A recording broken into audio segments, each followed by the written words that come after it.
Hello, everybody. Oh, something's missing. Okay, that's good. Hello. How's everyone?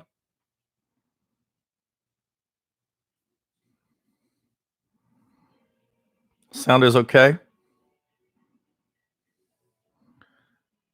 This is so weird since I've been streaming like this. I don't see half of the time, I don't see the sound icon or anything.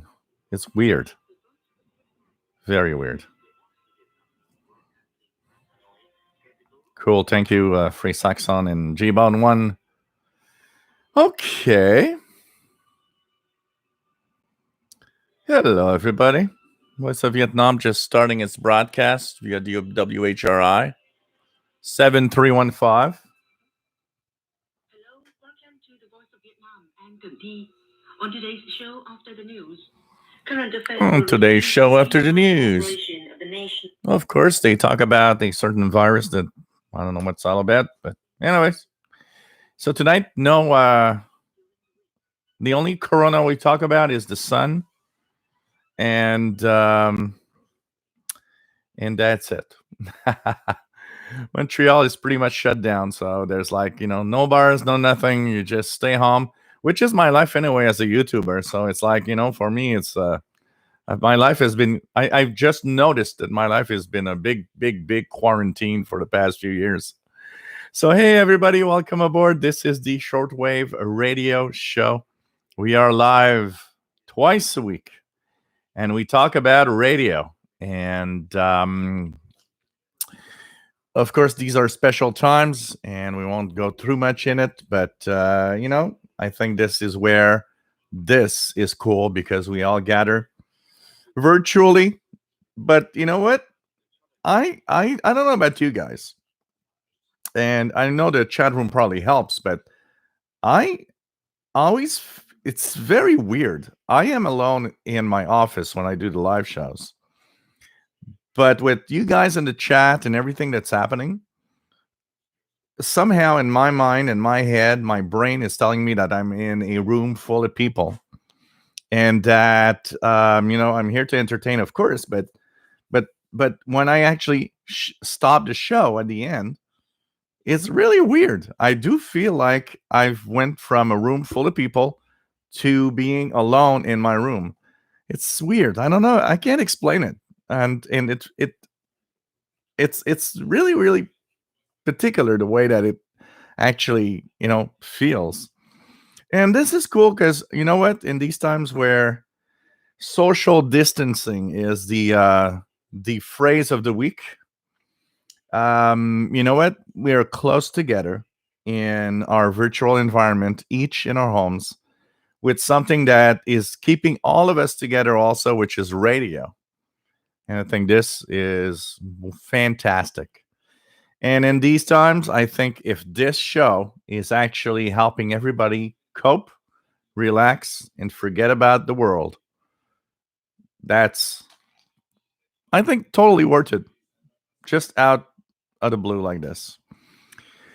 Welcome. This is the Shortwave Radio Show. We are live twice a week, once on Wednesday at 8 p.m. Eastern, 4 p.m., 5 p.m. Pacific, 0 UTC, which is technically Thursday. I always hesitate to talk about 0 UT Thursday because I'm afraid everybody's going to say, oh, the show's on Thursday now.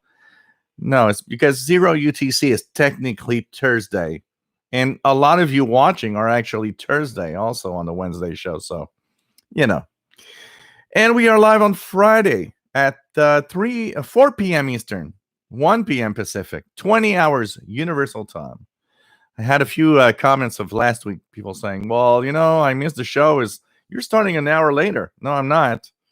If you are on UTC base, I'm starting the same time. Your local time has changed, not UTC. Don't forget it.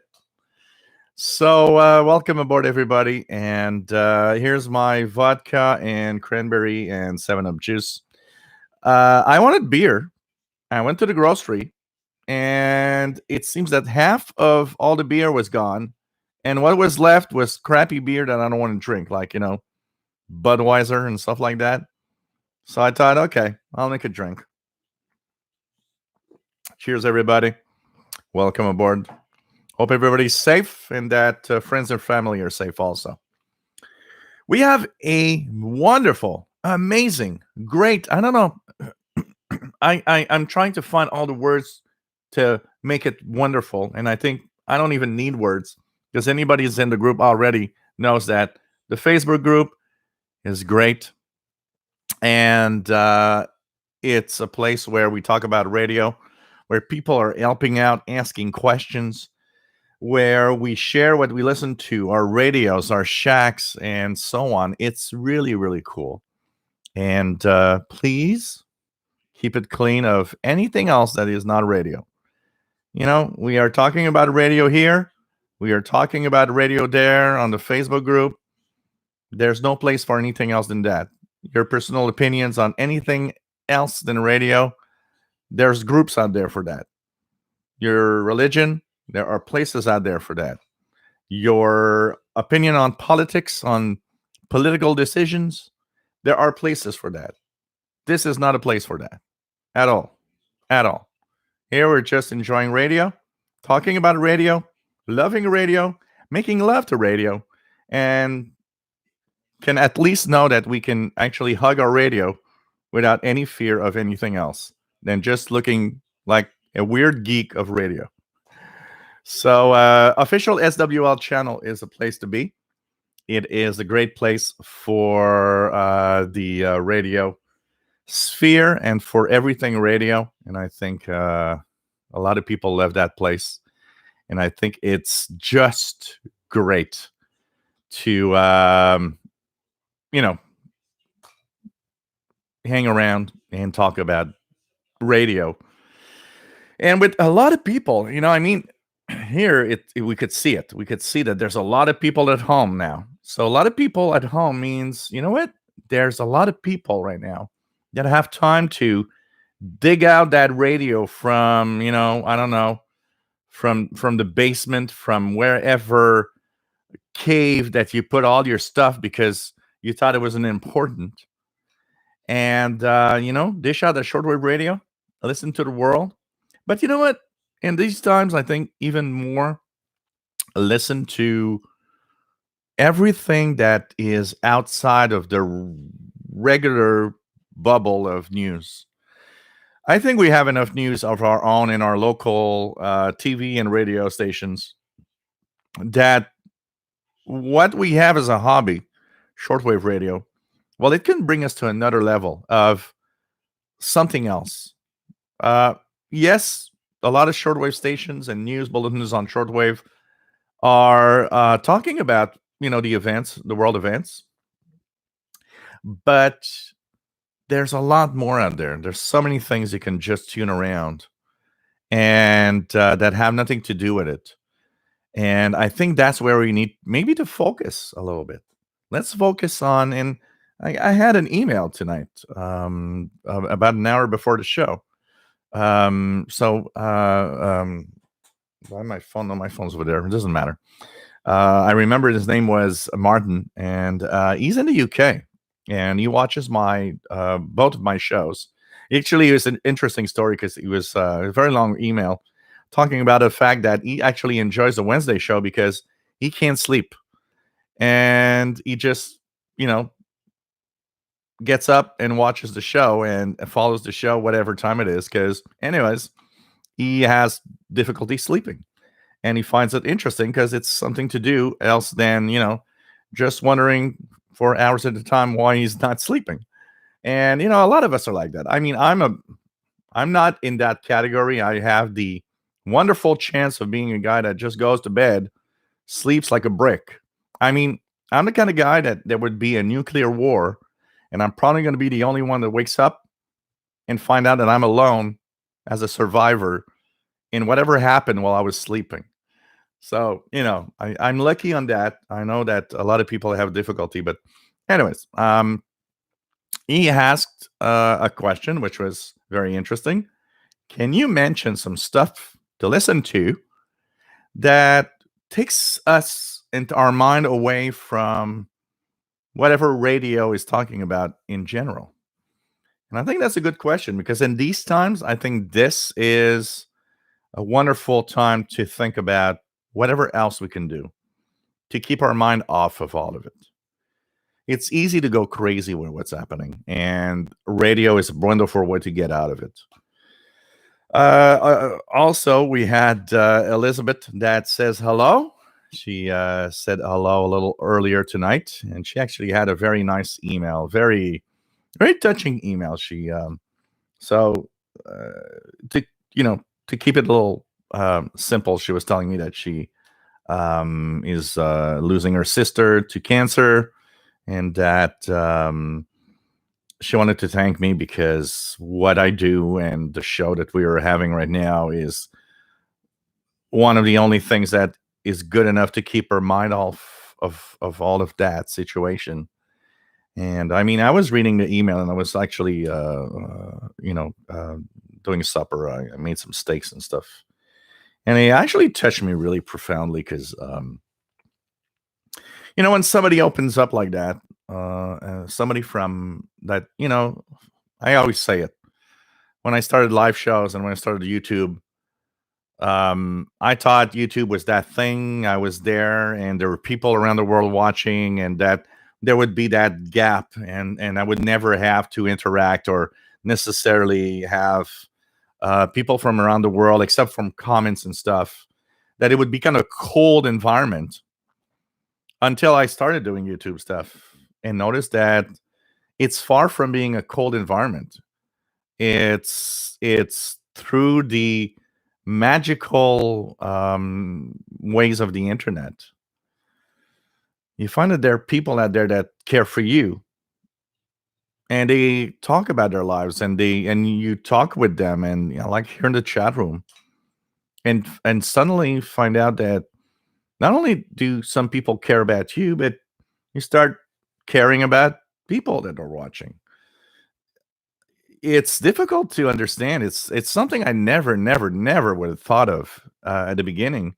I don't know so many people have out there that wrote to me here on the channel and on the tech channel also, with very personal stories of what's happening. Some people opening up to me that I don't know. Some people like Elizabeth that we kind of have a minimum of interaction with, and it's like she's part of the gang. um and you understand that there are some people out there that need to talk to someone, and you're that guy that does live shows, and you're that guy that voice that they listen to in videos, and for some reason you're that guy that they trust, and the person, you're the one they chose to open up. And it happens so many times on here on the official Shortwave channel, but it happens so many times on the tech channel. I've noticed it often goes with the live show. So when on the tech channel, when I would do the live shows, I noticed I was the center of a group of people that like to meet, which is probably like here. I mean, I'm the center, that I'm the one attracting everybody, and everybody likes to meet, and everybody likes to talk and share. And you notice that you're a center for a lot of people that are great persons and great people. And you know, we sometimes talk about trolls and stuff. And honestly, you probably noticed I used to take a little bit of time talking about that type of the trolls and stuff. And you probably noticed I don't talk much about them, and for a simple reason. First of all, ignoring them is probably what makes them really go mad. Second of all, it's, you know what? Rather than concentrate on idiots, it's nice to concentrate on amazing people that I never thought I'd speak to or talk to or share with. I've even surprised myself looking back at live shows and saying, "Wow, I actually opened up about things that are extremely personal in my life." And you get to that point because even though you're far away in a way, even though you're not around me in a way, something is just there. And you guys are in the chat room, and I mean, you get an interaction and you understand that you're not alone. You understand a lot of people like what you do, and you understand that you created something that is attracting people towards just having fun with what they love. And in some cases, just bringing together people from different levels of society. Because let's face it, we're not equal here. Some of you are better off than others. Some of you are at the bottom end trying to struggle through life. And here, there's like not that barrier. It doesn't matter. It doesn't matter who you are. It doesn't matter where you come from. It doesn't matter what country you are from. I mean, I would say hello anytime to anybody from North Korea. Of course, they're not there, but I mean, why not welcome anyone from any country? Political opinions in religion is a thing, but people are people at the most basics of everything. And I think that's where we need to keep the level. I think the majority of people on this planet are wonderful. And you know what? In a few months, we'll have enough toilet paper empty rolls to make our own loop antennas or ferrites or whatever with that toilet paper roll loop, which is going to be fantastic. We'll have toilet paper loop antennas. So, cheers. But it's amazing. It's amazing how you don't figure that out. I mean, you start doing stuff and you start doing a channel talking about something. You talk about radio and you share videos and you're thinking, I remember thinking I think the first 20 or 30 videos, I was posting them thinking people are going to find me stupid. Why you post that? I remember one of the first, it's easy to get thrown off, and I've seen some YouTubers being thrown off by that. I think it was the first 2 or 3 videos I posted about radio. Somebody said, wow, that's so boring what you're posting. And you're like, okay, it's my 3rd video. Maybe I should stop. Somebody told me I'm boring and I should just stop doing it. But I didn't listen. And I thought, what the hell with it? I'm going to post videos. And if you don't like me posting videos of what I'm listening on my radio, hey, there's millions of channels out there, okay? Go watch something else. That's all. And I continued. I never thought I'd be here. I never thought I'd do live shows. I never thought that I'd share my radio passion with all of you, and that all of you would share it back with me. Not as intense as it is, actually. So, it's kind of interesting. And these are things you don't think about. And it's wonderful in these times to have all of you sharing radio, listening to radio, and having fun. Thanks for being great fans. Thanks for everybody that shared very personal details. I have some stories that I never talked about and will never share because people asked me to just, keep it to myself. But you understand that some people out there, and some of you are not talking about it.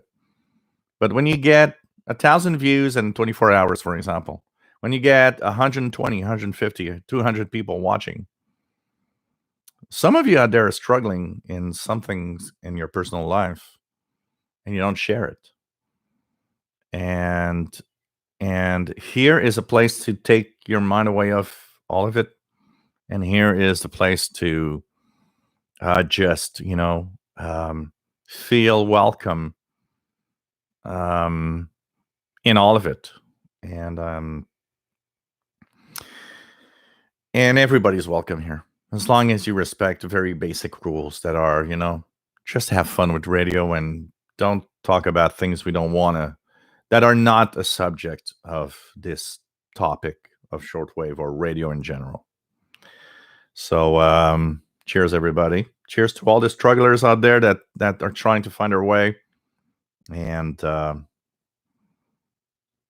all I can say is work hard, never give up.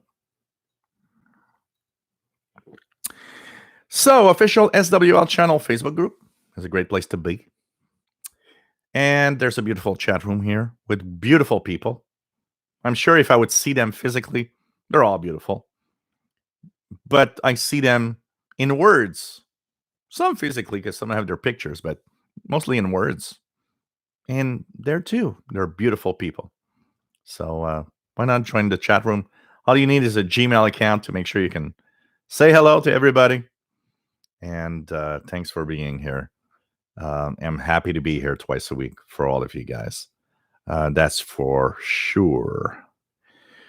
Okay. Chat room. Icadarius. Nice to have you here. Bobby Burgess, WA5107 SWL, Morgan City, Louisiana. Papa Krampus. Nice to have you on board. Kevin in Wind Lake, Wyoming. Wyoming. WI is Wyoming, right? Fastload, VE2 Echo Radio Bravo is the call sign if you want to chat with him with FT8. He seems to be pretty much on FT8 all the time. Mark Cope, nice to have you here. WA5153 SWL, Dallas, Texas. Nerdy Gray Fox. You like my pause? I thought I'd do a pause. I was there was the first picture that the camera took when I put the live stream online. And I thought, no, I'm going to do a pause, like, I don't know, some kind of weird pause, just for the fun of it. Free Saxon, pretty much rising everywhere and around the world, my friend. G-Bone1, nice to have you here. Matt in Colorado, W0MDK. Put out a proposal, we don't discuss a virus. Absolutely. That is a very good suggestion. Ray Kelly, nice to have you here, my friend. Kevin Wood, nice to have you on board. Pretty cool, from Nova Scotia. What else we have? Scott Cranston, nice to have you here from Massachusetts. Mike Hill, nice to have you on board, my friend, from Northwest Arkansas. We have Jay Lyle from rural Southern Illinois, WA9211SWL. No problem, in and out. Severe weather tomorrow, wow. So, got to take care, my friend. Old Radio Man, nice to have you on board. I held that pause for a long time. Rick, W8PRR, nice to have you here. WOHP1390. Larry Stevens from Newark, Ohio, nice to have you here. 45 unit, nice to have you on board. No listening reports or toilet paper sightings today. Linux DOS, nice to have you here. I like that. Did Paul the cat put Jill on pause? David, KJ4CMY, nice to have you on board. V3KRP, Fast Eddie, nice to have you here.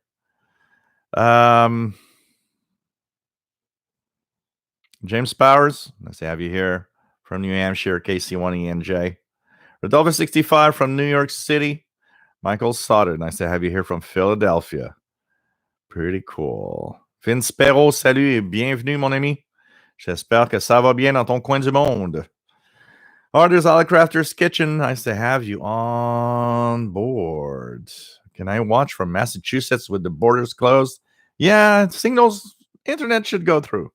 Brian Penny, nice to have you here. Good evening from Cape Cod, Massachusetts. I've been to Cape Cod somewhere in 1994, 5 around. I went there. Everybody, it was a very, I don't know if it still is for Quebecers, but I remember when I was young, teenager, Cape Cod was a super popular destination for people from Quebec. I guess it still is, probably. Tech Guy, nice to have you here. Larry P, nice to have you on board from Georgia. Northern Dawn, nice to have you on board with a room surrounded by wires. Brent in Brockville, Ontario, Canada, nice to have you here. Andy Packrat, nice to have you on board. W8250 SWL, South Bend, Indiana. And glad to disconnect and get some radio time. Woo! Jerry DX, nice to have you here. Tom DXer, nice to have you on board from the Lower Hudson Valley, New York. Mark Fisher, nice to have you on board from Southern Illinois. Yes, everybody needs to stay safe. Rufus from the Laurentian Valley, Ontario, nice to have you here. Brian Vattenheimer from Cranbrook, British Columbia, Canada. Really nice. David KJ4CMY says, when you feel alone, you need to get on the radio. Et voila. Pablo, nice to have you on board. Really nice to have everybody here. Honestly, it's pretty cool. CJ, what's your favorite radio kit still on the market? Oh, wow. There's a lot of Elenco stuff that are on the market that are nice. I actually dug out, I don't have the ears in the kitchen, but I dug out yesterday my Elenco AM radio that I built a couple of years ago. It's a cheap kit, like, 15, 20 bucks on Amazon, and it is well made and it's very good because it explains all the basics of radio. And this is really, really nice for anybody that wants to show their children, especially in this time when there's no school. Why not, buy radio kits and say, hey, son, and it's not, it can be a girl too, so come on here, let's build a radio kit and show you how it works.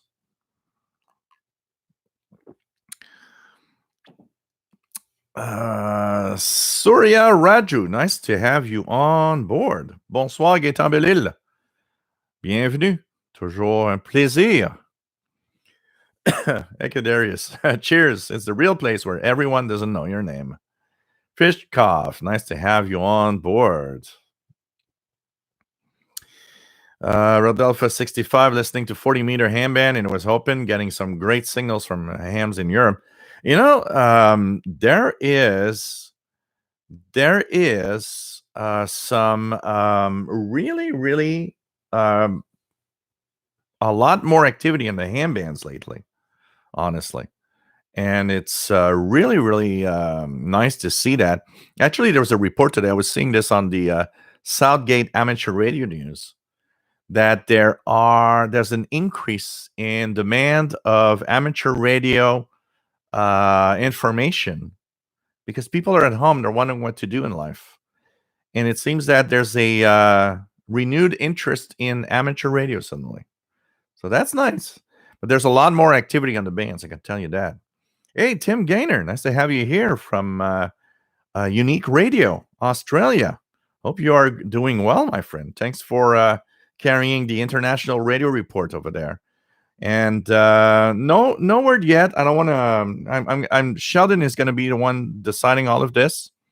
So we posted, for those that wonder, we posted on the International Radio Report and on different groups, and I posted on the Shortwave channel that we would take a break because CKUT is shut down. But, I started playing around with stuff yesterday and thinking, there must be something we can do. And CKUT offers the possibility to send an audio file, and they'll play it at the time slot of our show. So after I played around with different things yesterday, I sent to Sheldon a little notice saying, you know what? We could do a show. We could pre-record it on Friday and send the MP3 and have it played on Sunday mornings or local time.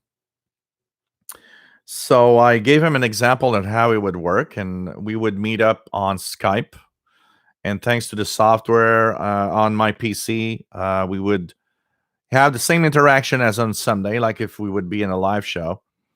And then I would record that in an MP3 file and send it to CKUT so that the show would still continue, even though the station is locked down. So I don't know yet. We're gonna keep, and I'm gonna send everybody the information about that. Because I was thinking that it was kind of sad to have the show off because we can't physically be there. But since we can send our show pre-recorded, me and Sheldon on Skype both virtually do the show, and it's recorded here. I just send the file, and I think it's really, really easy to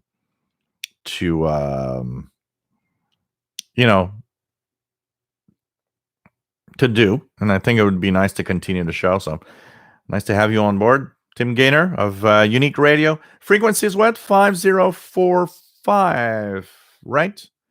5045 kilohertz. Tim Gaynor for that operates Unique Radio in Australia. Welcome aboard. Super cool to have you here. Joseph Conti, nice to have you here from Tampa Bay, Florida.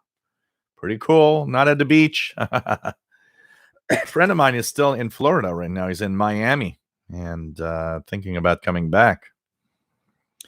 Rodolfo65 says, making love to radio. How many drinks did you have? I don't need any drinks to make love to radio. 45 unit. I hope CKUT doesn't cancel you again. Well, it's the fact that actually we can't get to the studio. CKUT is shut, completely locked down. We can't get there now. So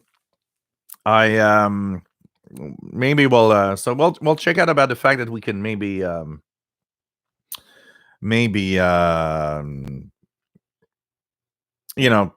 do a pre-recorded show at least. Yes, Icadarius, I got the email. I'll answer tomorrow. I'll send you all the details, and thanks again. Tim Gaynor, what do we have? Dave Todd, nice to have you on board from Niagara. Jeff Barrett, nice to have you here, and says thanks for your videos this week. Love listening to the amateur radio bands, and there's gonna be a lot more. I can tell you that. David, are you allowed to go to Perry Island, the expedition? Well, right now, I can still go to a park or to Perry Island and do radio videos. Absolutely, if I want to. The weather is not very nice for that, but if it would be warm, I would be able to do so. There's no, they're not blocking us from going outside and going to a park or anything. They're just telling us not to gather too many people together, which is no problem because, when you listen to Shortwave in a park, nobody's interested, so you're always alone. So that would probably mean I would be the last person on earth not even getting the virus. William Helms, nice to have you here from Florida. And for reception, it is a million times better there, David. It's so quiet compared to here that I hear a lot of stuff I don't get here. That's for sure. Joseph from Northern California, nice to have you on board. Matt got some good DX on 60-meter FT8 last night around 06 UT. We're New Zealand, Australia, Panama, France, and French Polynesia. Wow, that's cool. Yes, I know the on-the-air sign isn't lit. Wait. We're going to fix that, okay? That's that. I'm seeing it now. Let me try to get something here. So we'll try to. Okay, that's good. And let's try to do something here. Have that working.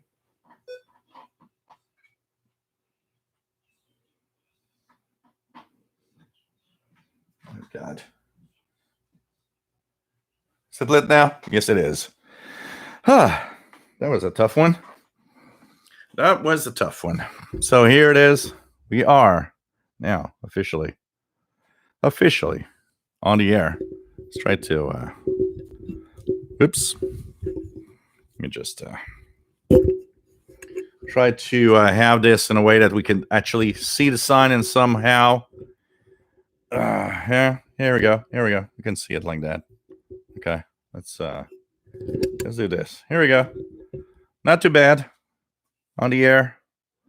Of course, it has to be on when I'm on the air. It's a must. And let's make sure that everything's all right there. Yep, pretty good. Okay.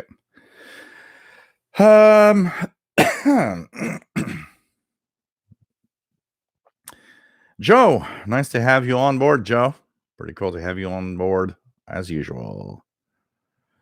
Yeah, absolutely. COVID-19 on shortwave, a lot of it. That's why we have to listen to other stuff. And I'm gonna have some, suggestions of bands to listen to and frequencies that might take you away from it. It's difficult to avoid. I have to admit that it's totally true. Totally true. Samuel Peterson, nice to have you here. We have Andy Packrat. Everybody saying hello to Elizabeth. Nice to have you on. That everybody wants to tell you they love you and they really enjoy having you on board as usual. WWV does take you away from a lot of stuff. Nicholas Heyer, nice to have you here, Nick. K9XN in Northwest Indiana. Liam, nice to have you on board. What do I think about the Texan PL 2000? What's a Texan PL 2000? Never saw a Texan PL 2000. Texan PL 2000. Is that? Oh, that's a S2000. Oh, okay. The you mean the which is equivalent to the Grande Satellite 750. So it's from what I know, it's an okay radio, but it overloads easily from what I've seen a lot. So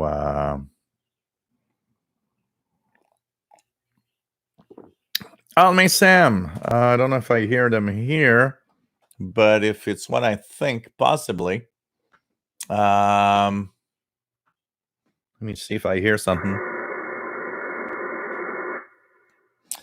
There's nothing here, but I wouldn't be surprised at what you're hearing. The short data bursts are a link.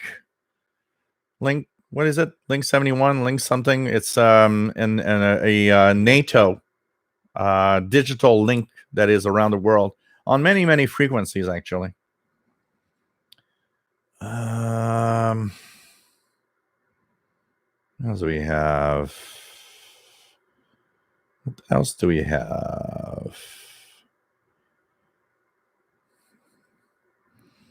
Let me just check it out here. Joe Rudman from the Chicago area. Nice to have you here. G-Bone 1. Started a new tech group. Been very busy with many projects. Cool. That's a great idea, actually. There's so many things that that can be done. Nicholas Heyer says 40-meter band really hot right now. Clark Gilson, nice to have you here from Southwest Wisconsin. Shelly, nice to have you here from Pennsylvania.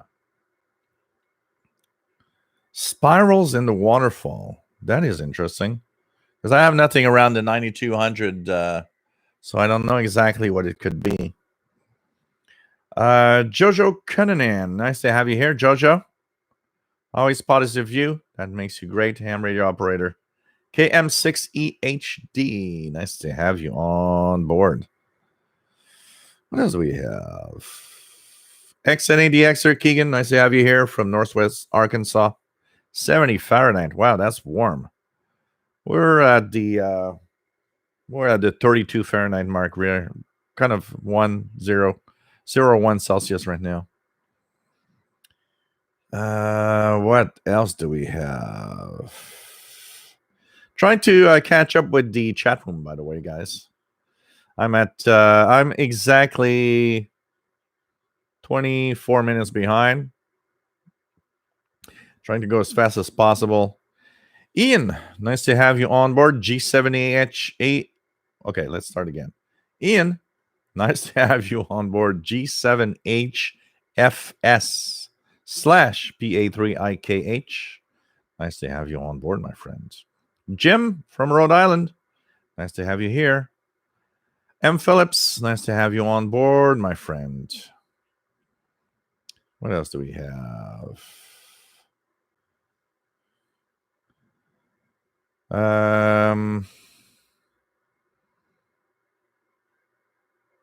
Nicholas says the chat here is so awesome with everyone on from all over the world. I love DX, even chat room DX. It's a form of DX, right? It's right. Honestly, it's a form of DX.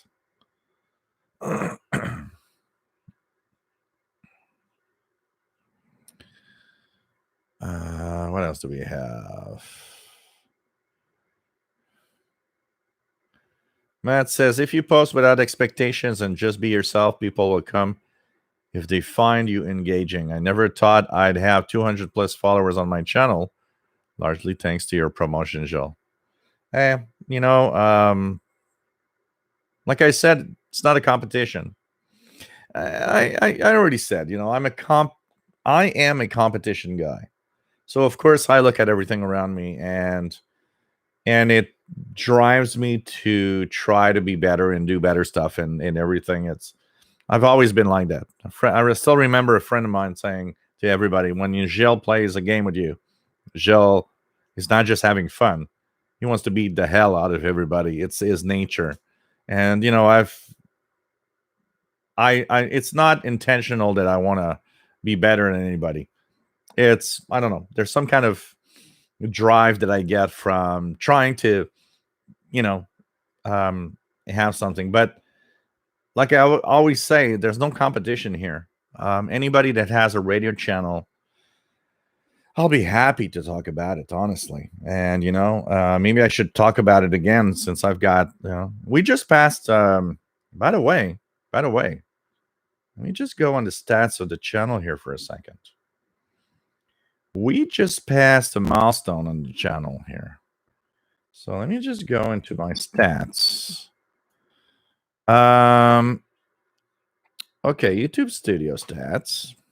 So first of all, we just beat 20,000 subscribers. So I'm at 20,305 subscribers. And so we beat 20,000 subscribers in the past week or so. I'm at a rate of 700 new subscribers per month right now. And the views, let me just check the views. Let me just check out what analytics I get here. So 20,305 subs, 180,000 views in the last month. And where do I see the rest? Trying to find my number for my total views, but I don't seem to find my total views. Okay, my total views, 5.3 million. 5.3 million.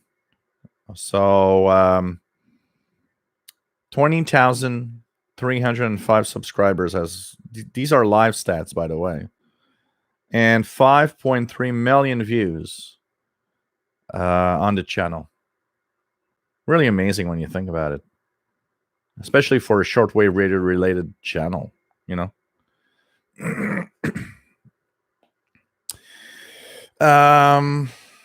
Julio Pineda Cordon. Nice to have you here from Guatemala.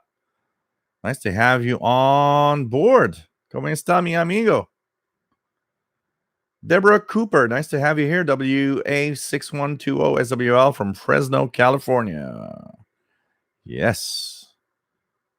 And he's checking in. She's checking in. So nice to have you here. Nicholas. Obviously, there are many, many people that don't think your videos or streams are boring. 20K plus must like it to be subscribed. Absolutely. That's what I just said. Paul is sleeping right now. Unfortunately, he's not here. I would love to have Paul here because I know you guys want to see Paul and want me to leave, but oh man, what else do we have? Let me just go down.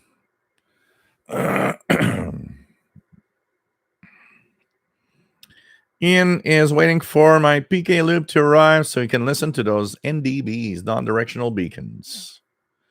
They've taught Mars or Cadnan on 4027, sorry. Let's check it out here. Do I hear anything? There's a lot of Mars nets.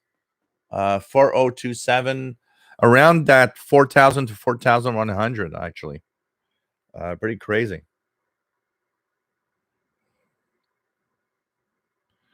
I already answered, Liam. You got to give me time to answer the questions. Cito, nice to have you here from Sao Paulo, Brazil. PMY to DRC. M. Phillips is from Central Illinois. Joey D, nice to have you here from New Jersey. Forste for Lifestyle. Where are you located? Nice to have you here. Steve, KJ6N in Northern California. Nice to have you here. Nissan Greenwich, nice to have you on board, my friend. David Martin, MLA30. Anyone tried replacing wire antenna with flat aluminum bar loop? Wonder extra antenna surface helps. So I'm getting more and more of this, actually. All of this. So there's a lot of people replacing the coax, putting connectors, changing that loop with some other type of loop, copper, aluminum, and so on. What I seem to see is that those that actually use a thicker and a little bigger loop seem to say that it improves somewhat. That seems to be pretty general. But those replacing the coax with any other type of coax, it's a mixed bag. Most comments I've seen doesn't do anything, and some say less noise. And I wonder if the environment where we are might play a role in that, so that people that don't see a difference might be in a less noisy environment than those that see a difference with the coax. So, but it's totally worth it. And I've got one in the box that I am actually going to be doing tests with this summer. And we're going to have videos of MLA30 loops in so many different ways with that one. I think it's going to be nice to see. Mika Delmage, nice to have you on board from Sherwood Park, Alberta, Canada. Jason McIntyre, nice to have you on board from Birmingham, England. Northern Dawn, is the Texan passive medium wave loop any good? If you are looking to improve reception, the AN200 passive loop is not only a beautiful art antenna. I mean, the guy that designed that is obviously somebody I don't know, he probably worked at Apple at some point because of the design that is so beautiful. And it's not just beautiful, it's effective. If you have a portable radio that you want to improve, it does work. It does improve a lot. It's very nice. And 200 is a passive loop that I definitely would recommend to anybody that wants to improve upon a portable radio, for sure. Terry Cook, nice to have you here. KF7BQ in Western Montana. Tim Gaynor, I'm waiting for Sheldon's feedback. It's not yet a done deal, but if everything seems okay, he's waiting actually for a response from CKUT. If it goes on, yes, we will have a show. Honestly, I came back to Sheldon because I have a hard time. I mean, the show's been on for 33 years. I have a hard time thinking that it can't be on this week and cannot be continued. At first, I accepted the fact that, well, maybe we could take a break, but somehow I have a hard time leaving the show and not, it's the kind of thing you don't like. I was thinking when we talked about it a little bit on email, I was thinking, well, that's the kind of thing that kills a show sometimes. I mean, at the way things are right now, CKUT is going to be closed for months. It's going to be closed for a couple of months. It's not going to be closed for 2 weeks. And one of the things you don't want is a show that's been regular for so long to die out. And that's why I came back at him and said, you know what? Can you give me a couple of, the day today? I'm going to look at how I can record the show and we can do it with Skype and everything. Because I have a hard time, personally, I have a hard time with the show not happening. And so that's why I came back to him and said, look, and I give an example. I put an intro. I mean, I did everything. I put the intro, an ID, and then I just said, look, Sheldon, with the way that we're set up now, your Skype voice will be recorded at the same time. All we have to do is just go with the flow like we do on Sunday morning. And we could do it like early Friday afternoon because they do want us to send the file in 24 hours before at least. So I said, well, maybe we could do it at like 1 p.m. on Fridays, do the show, and I'll send the MP3 file and they play it on Sunday morning. Because honestly, I have a hard time thinking that the show would not be there for a while. We have our slot. We have our 30-minute time slot. Come on. I have really a hard time thinking that Sunday morning, this Sunday, and in the future, that is not going to be the International Radio Report. I mean, we are fighters and we are capable of that. Let's just go for it. Let's just go for it. So, anyways, when we are sure, everywhere we'll send you the information about the show being in that will be there. Okay. For now, I can't say anything. It's Sheldon that is handling all of that, and I would, like I said, I would be sad for the show not to be on, honestly. And what I think what worries Sheldon a little bit is the fact that we all know that CKUT. I'm hearing something on 4027 upper sideband. A guy is talking. And we all know that CKUT isn't the best in the world when we try to, handle stuff with them. I think that's probably what is scaring Sheldon and me at the same time is, if we do a show, is it going to be on the air at 10:30 a.m. Sunday? Because, I mean, we don't want to do this for the fun of doing it. It has to be on the air. So, anyways, we're going to check it out. But it'd be sad that it's not be. It would not be. Butterbean, nice to have you here. Simon Templar, nice to have you on board. John Bolton, nice to have you here. KE0 PCI in Denver. What is that data mode about? 5360. 5360. There's 5360, 57 maybe that we were talking about. It's like different types of tones. I think that's pretty much what you're probably watching. Yeah, you're probably talking about that. I'm going to make it a little bigger here with the zoom. You're probably talking about that here. That is FT8. So WSJTX is used for that. That's FT8 mode. That's FT8 mode. It's very popular in 5357 upper sideband, 60-meter AM band. Steve, nice to have you on board. CB Skip rolling from North Carolina to Hawaii right now. Wow. This is cool. That's pretty good. That's a pretty good jump. Really nice. V3KRP, Fast Eddie worked 9K2KH in Kuwait. 17 meters FT8 at 1547. Wow. I would tell you one thing, Brent. The MLA 30 plus. So, we talk a lot about it. Sorry, I'm 25 minutes behind, guys.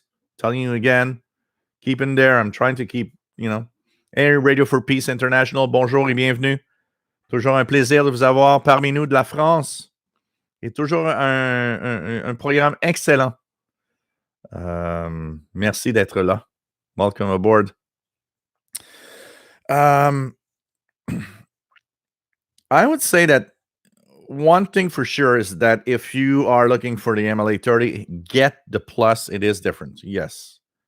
It has I still stand. I've been using, on B and C antennas, it's the MLA 30 versus MLA 30 plus. I keep switching all the time on every signal. Medium wave, long wave, MLA 30 plus beats the MLA 30. Really. Above about 10, 11 megahertz, MLA 30 beats MLA 30 plus.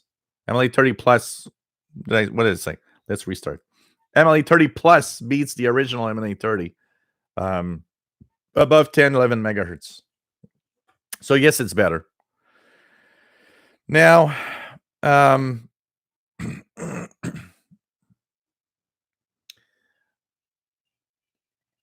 a question that comes to mind is, somebody who's going to ask me this one day for sure, is should I invest in the MLA 30 plus and replace my MLA 30 with it? Nobody has done it yet, but I'm sure somebody's going to ask me someday.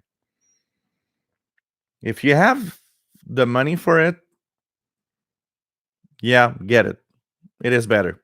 Enough that it's worth it. And you'll have an MLA 30 for the expeditions or whatever other thing that you want to do with it. You'll have two, and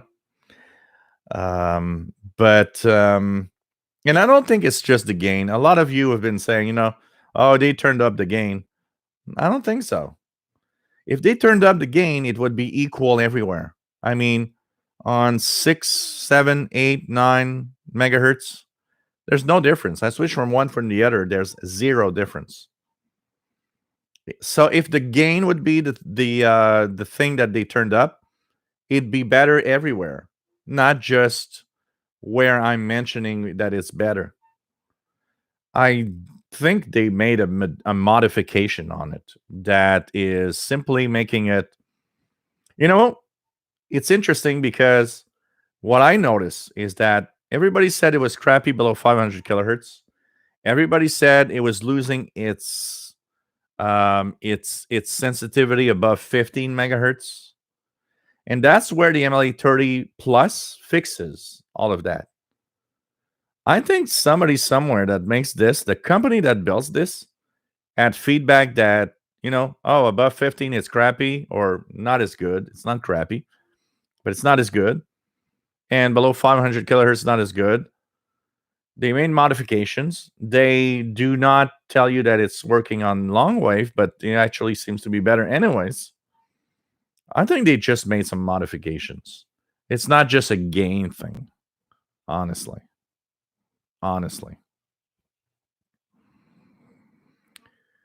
What else do we have? Let's try to catch up with the chat room. If I haven't said hi or answered a question, just ask it again and say hi again, okay?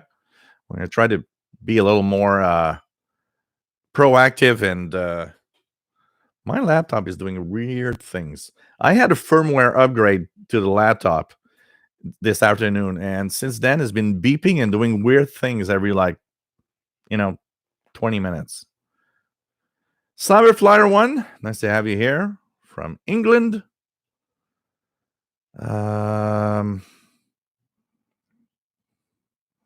What else do we have? Jeff King, nice to have you here from Jacksonville, Florida. Steve Austin, nice to have you here from Liverpool, England. What else? Let's go down. Dave O'Toole. Nice to have you here from Dublin, Ireland. In the background, any tips of getting EQSLs? I have been emailing reception reports lately. I have gotten several responses back by email, but it's usually a one-liner email of thank you for reception report.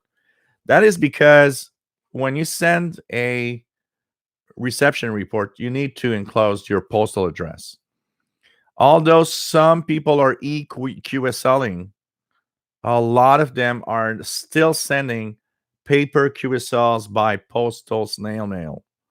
So do include all the time your full postal address, even when it's an EQSL, even when they tell you it's only EQSL, still give your full postal address. You know, I got somebody the other day that said, well, I'm not giving my full postal address. I don't know who they are. Who cares? They're at the other side of the world. What do you want? What do you want them to do? Send you a bomb by mail or something? It doesn't matter. You know, come on. Relax. Put your postal address. Self one. Nice to have you here from Albuquerque, New Mexico. Kirian from Manchester, UK. Nice to have you here. Wow. Air conditioned in Middle Georgia. Wow. That's hot. Poison Flower from Perth, Australia. Quick question. Has anyone tried any of the active mini whips? If you don't have a lot of noise around you, a lot of people that have it, and I mean, I always say one thing. Look at the U20 receiver in the Netherlands. When your environment is very quiet, no noise, the mini whip seems to be a pretty amazing antenna. Nice. Steve Austin.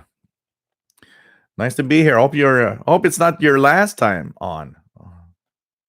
Nice to have you on board. Dan V, nice to have you on board. Or Dan 5. I don't know if you want to. That is a 5 or a V. Ohio N8WJZ.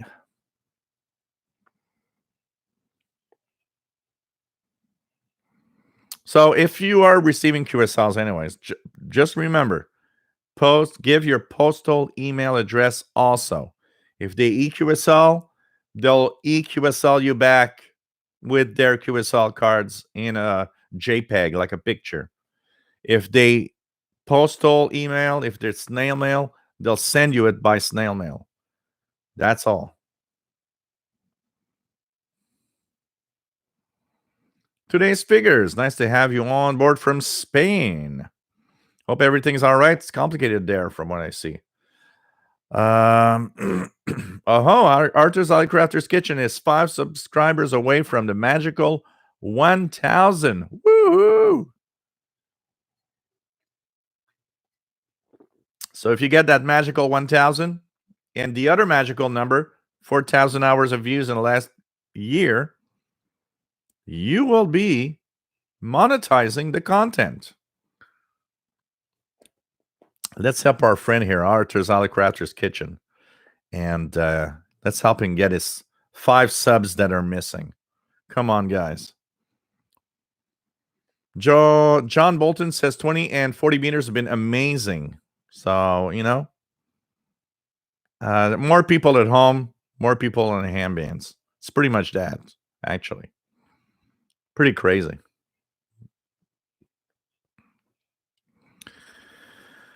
Yes, I know, Cadarius. I don't know how many people told me that Paul the Cat needs to have his own YouTube channel. Maybe it'll have millions of subscribers. Maybe I just retire and leave Paul doing everything.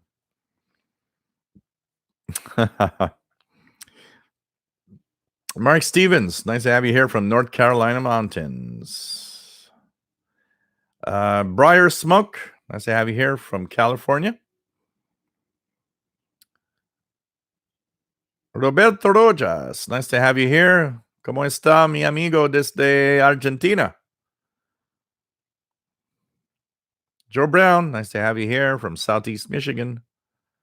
John Smith, 73 from Nashville, Tennessee, USA, WA7IIC. Is it possible to decode a recording? Absolutely, Rufus. You can record the audio. That's one of the tips, actually, I gave so many times.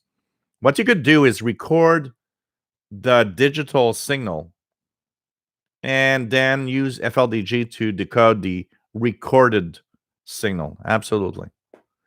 Cool AM radio shortwave. Hey, how are you, my friend Andre?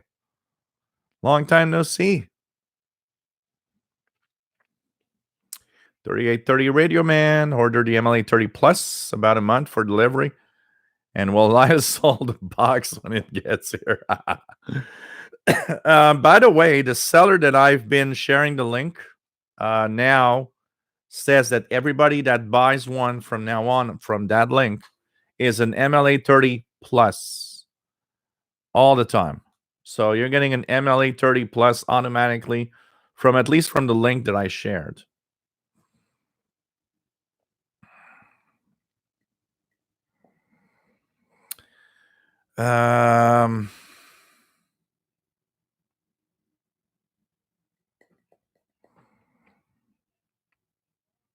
RFBI says, thanks for the video with the Grundig 6001 transistor 6001. Amazing sound. It's an amazing sound.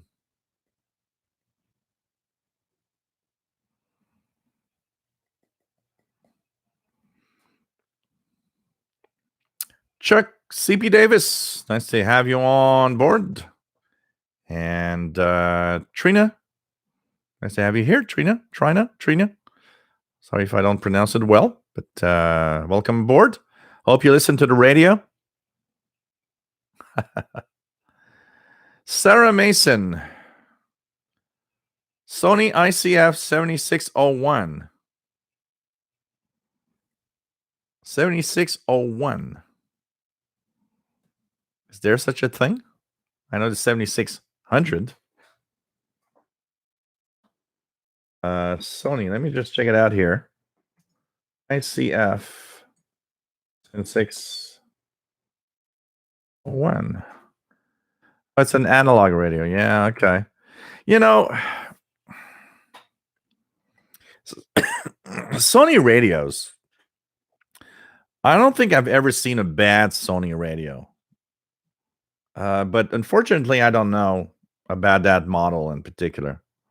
So my thought is it's probably okay. It's probably okay. I've never seen a bad Sony. But you got to you just got to think, it's a little in these days and times. I mean, you got so many choices with, PLL digital readout for frequency and all, and even single sideband, that you probably would be better with something like that. What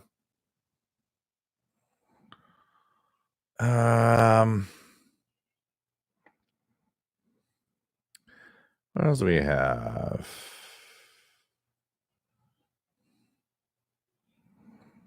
Let's go down.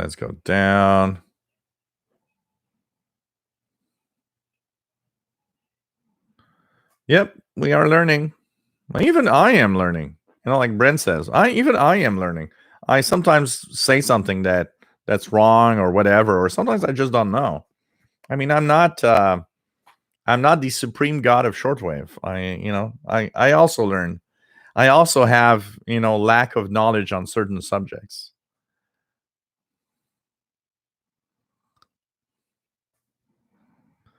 Gaetan Belil, how long has this program been in existence? Oh, God. I think the first live show has been in 2013, October 2013. So that means that this year is going to be like 7 years that we've been on. Pretty crazy.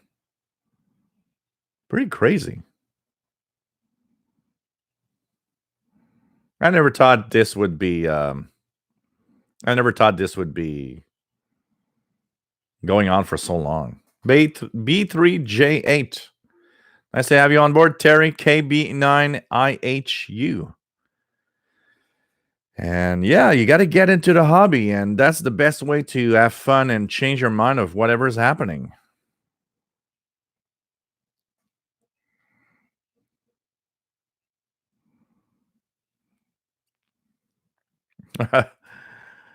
Tom DXer, oh cool. Emily 30. Yeah, it's better. It's really better.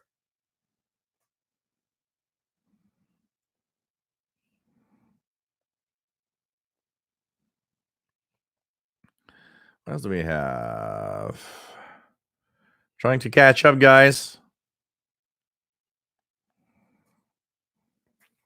Oh, you can. Yeah, absolutely, John Smith. Actually, if you have analog radios, you can tune one analog radio close to the other, and the IF frequency, the oscillator, you can use it to try to tune SSB for sure.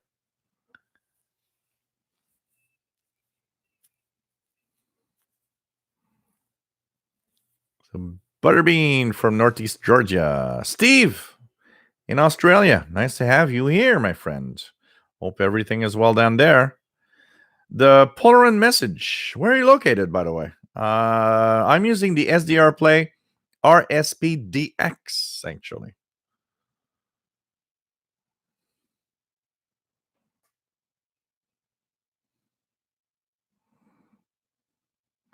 Take care, Almesam.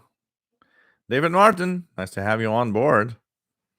Yeah, that's also something that can happen, David Martin. Absolutely.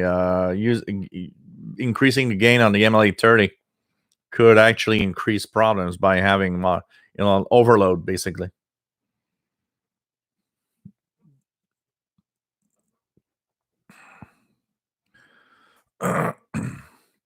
Yeah, please, Andy Packrat, do every time you send a reception report, include your postal address, not just send an email.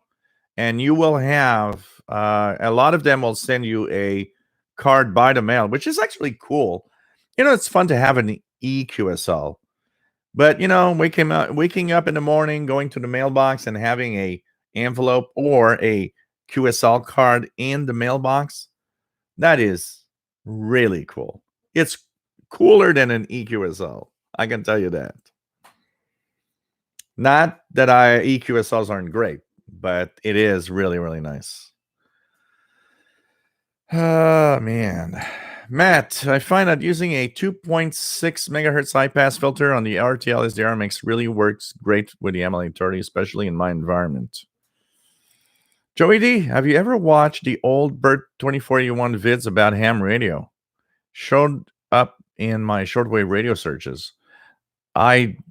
Unless I by accident, I don't believe I have so. Maybe I need to check it out. Esteban, nice to have you on board from the Canary Islands. Patrick Manny, nice to have you here, my friend. Gitan Belil waiting for this MLA 30 Plus. Cool. Really amazing antenna. Really good. Extrêmement intéressant. Catalin, nice to have you here. Well, a lot of Quebec people go to Florida in the wintertime. Frederick, nice to have you here from Sweden. My name is Jill. I'm located in Montreal, Quebec, Canada. Welcome aboard, my friend from Sweden.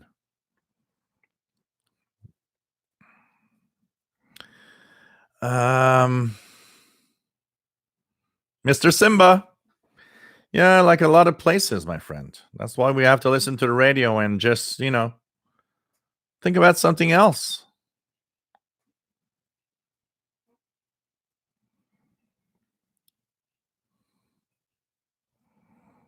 What else do we have? What else do we have? Frederick, question. Have you lost shortwave bands on your Grundig Yacht Boy 310? And how did you fix it? I don't have a Grundig Yacht Boy 310.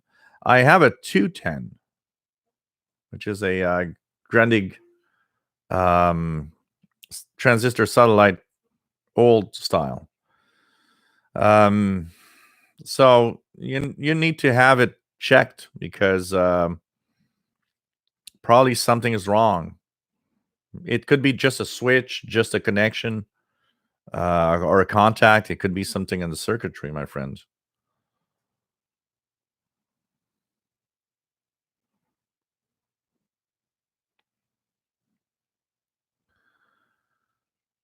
Yarabamba owns the legendary Sony ICF 2010. It was in market from 1985 to 2004. That is one of the best portables that ever existed, honestly.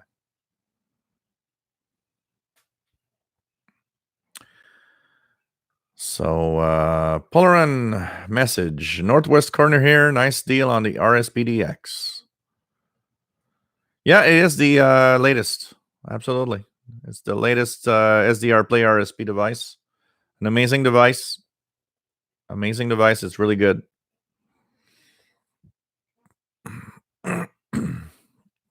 Nicholas says, physical paper QSL are the best. I still get excited when I get them in the post. There's something about it for sure.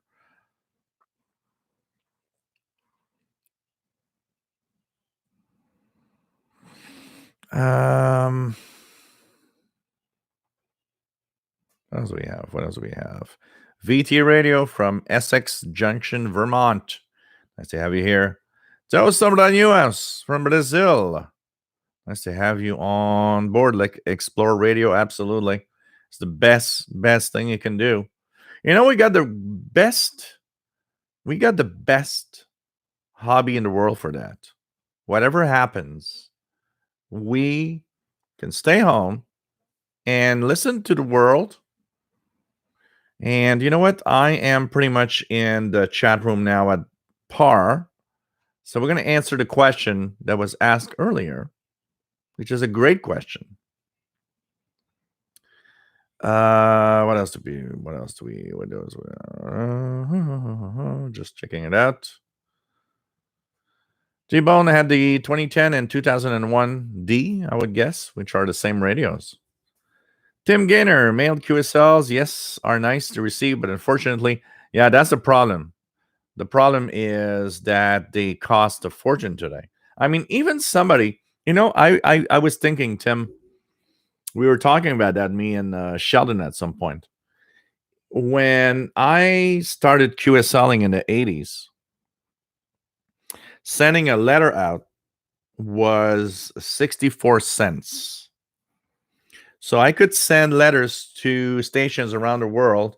I would send them like a batch of 10 at a time, which would be $6.40 plus tax. Roughly, I would send that every week. Today, to send 10 letters would, I don't know, I don't remember how much it is right now, but it would cost me like $15 at least. It's and everything's more expensive, everything. And I mean, for stations, this is now a big cost. If you had to send out physical cards for a lot of stations, you just can't afford it. Just running a station, we say it, when we have the CKUT fund drive and the International Radio Report, we often talk about how radio isn't cheap. I mean, if you're running a radio station and you're broadcasting, there's a lot of cost going with it. And, sending a QSL might just be a little too much. So EQSLs, but EQSLs are great too. My trick, I got a printer here. I know not everybody does. I've got an Epson Eco thing, so it doesn't cost me a lot in printing. But when I get EQSLs, what I do is I save them in a folder. And when I got 4 or 5 of them, what I do is I take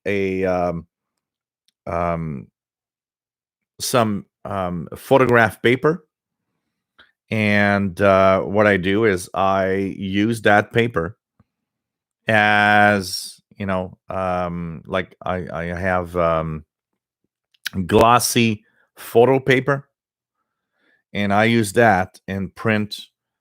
Like I'll print 4 QSLs on one page, and then I'll cut out the QSLs, and put them in my album as if they were regular QSLs. But even if I didn't have a printer, what I would do is I would just put them in a folder, make sure that I don't lose them. I mean, EQSLs are better than no QSLs at all. That's for sure. That's for sure.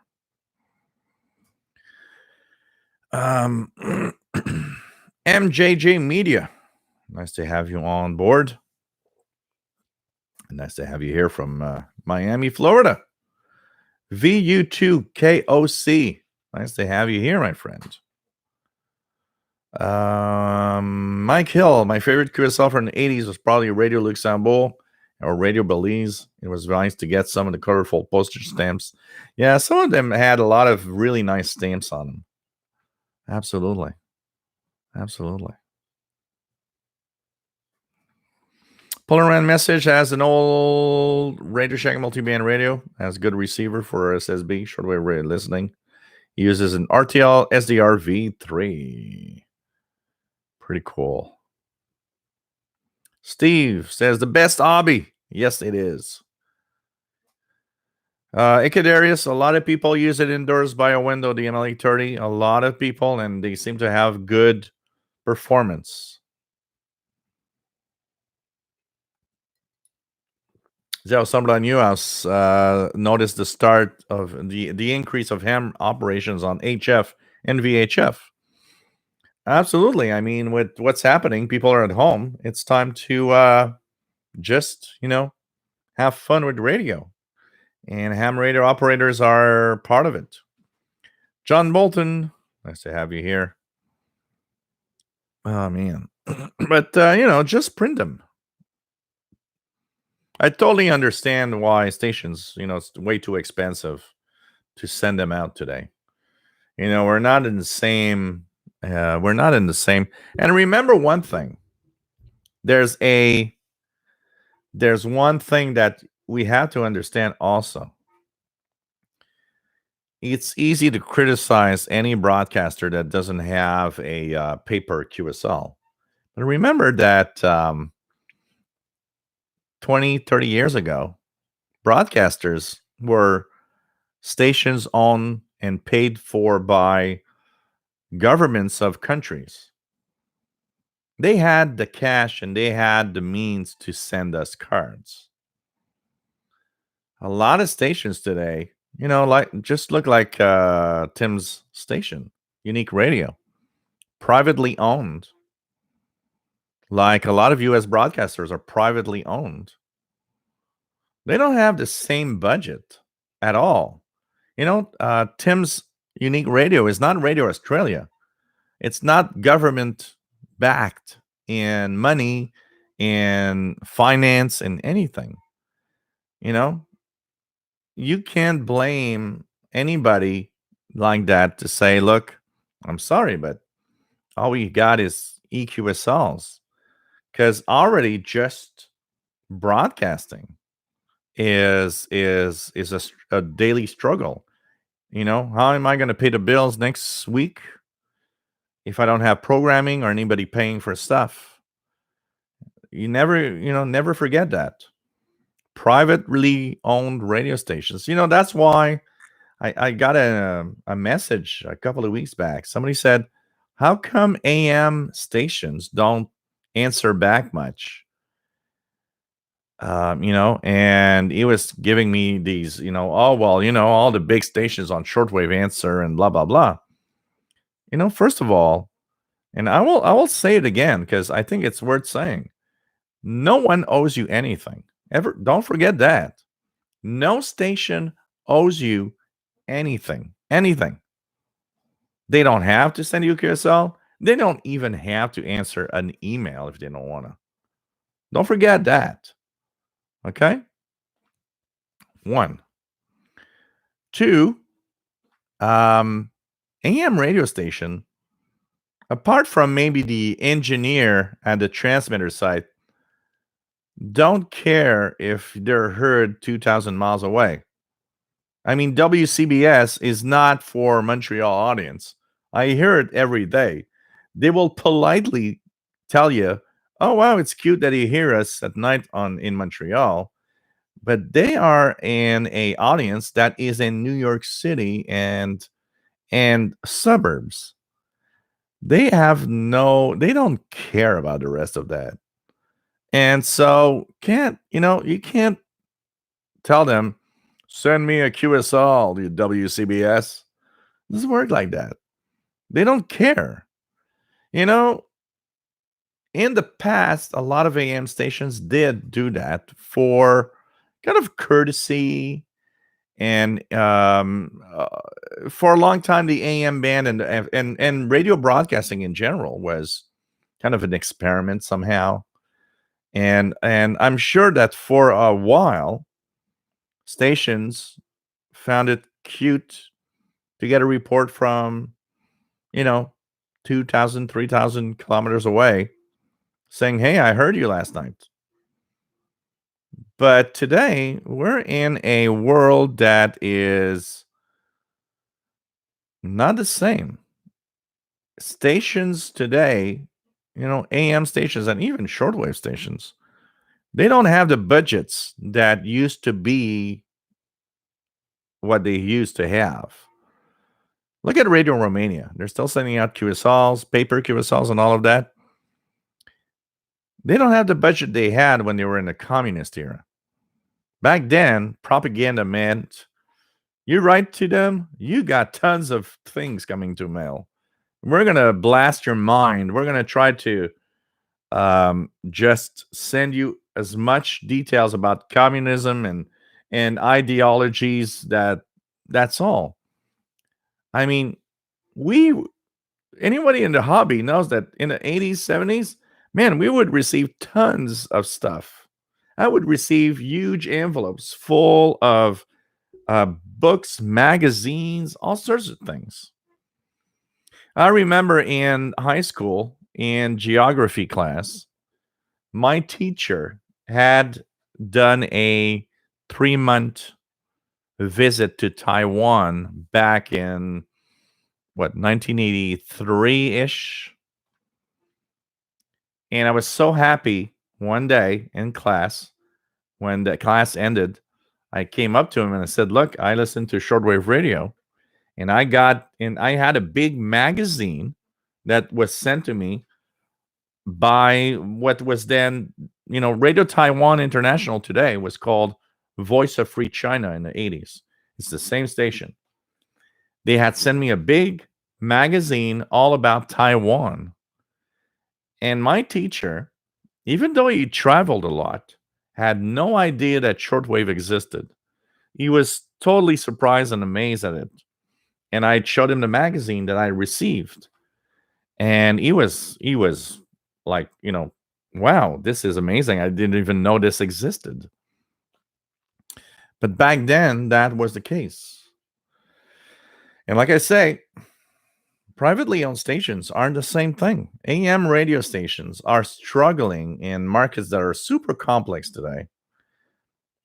Never, never, never, never think they owe you anything, because no one does. Okay?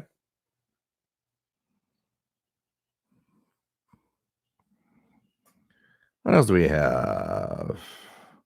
Tim Gaynor says, I wish I was Radio Australia. Yes, I'm sure you do wish you were Radio Australia. Lynn Crosby, a show without Paul is a day without sunshine. Oh man. Look, I'll show you. I don't have my phone. Sorry, guys.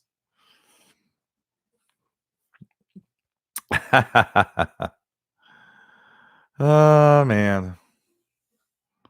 What else do we have?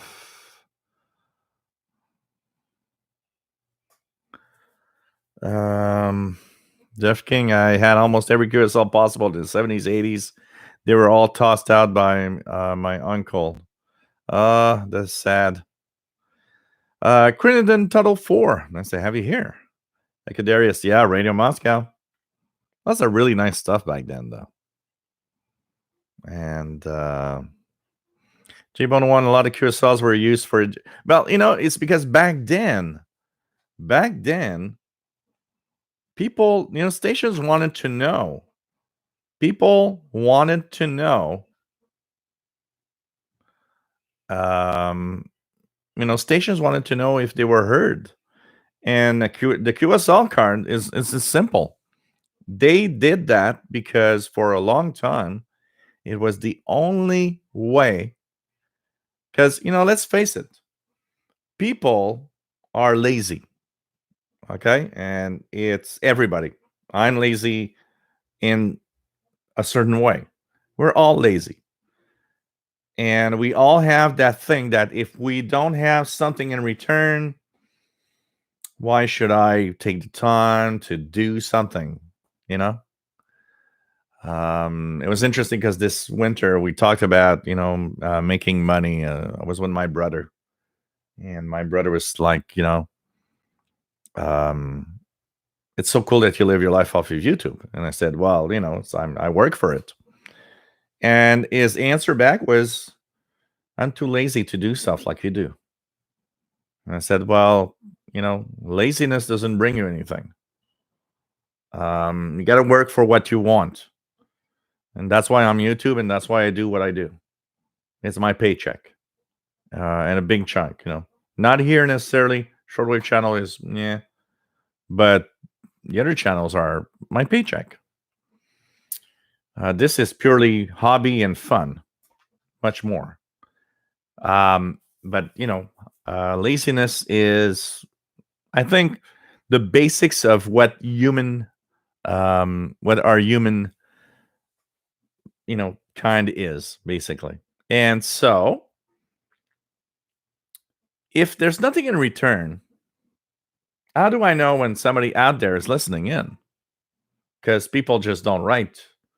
I mean, there's an effort in there. You will take physical, because let's talk in the 70s or 80s or 60s or 50s.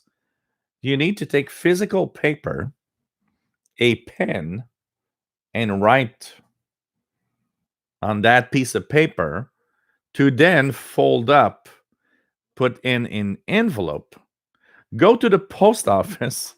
There's a lot of steps in here, honestly, and send out to tell the station, hey, I was listening to your program yesterday.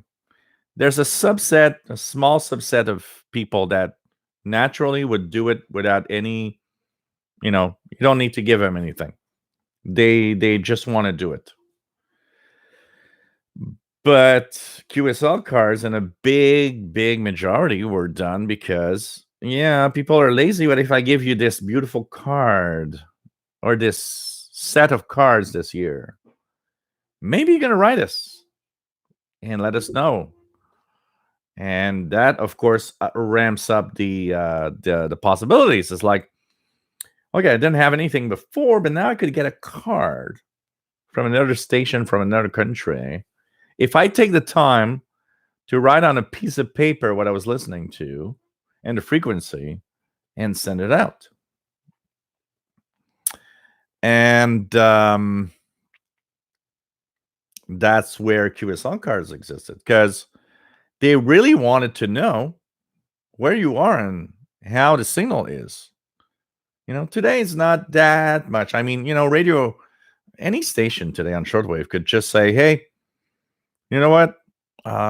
They could, like Radio Romania could go and say to one of the staff, we're broadcasting to North American. Can you go on these 2-3 websites that has SDRs and listen to us if we are actually making it up there?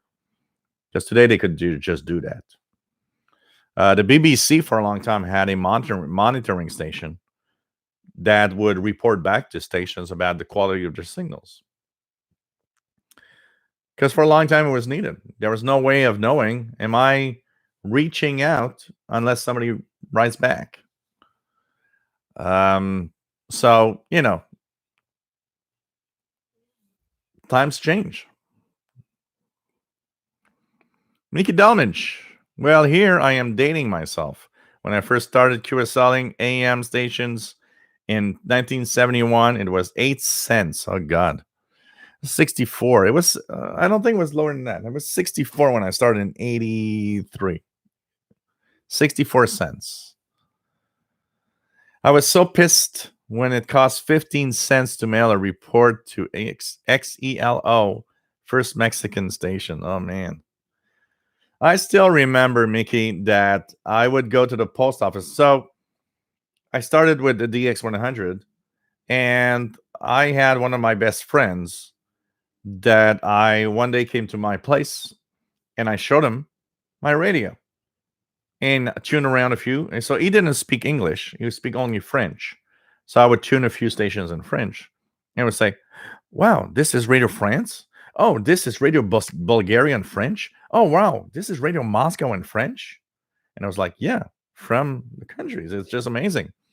So of course, that year he had a realistic DX100, and I was, I maybe I was lucky also in a way because when I say everybody is pretty much this is a solitary hobby.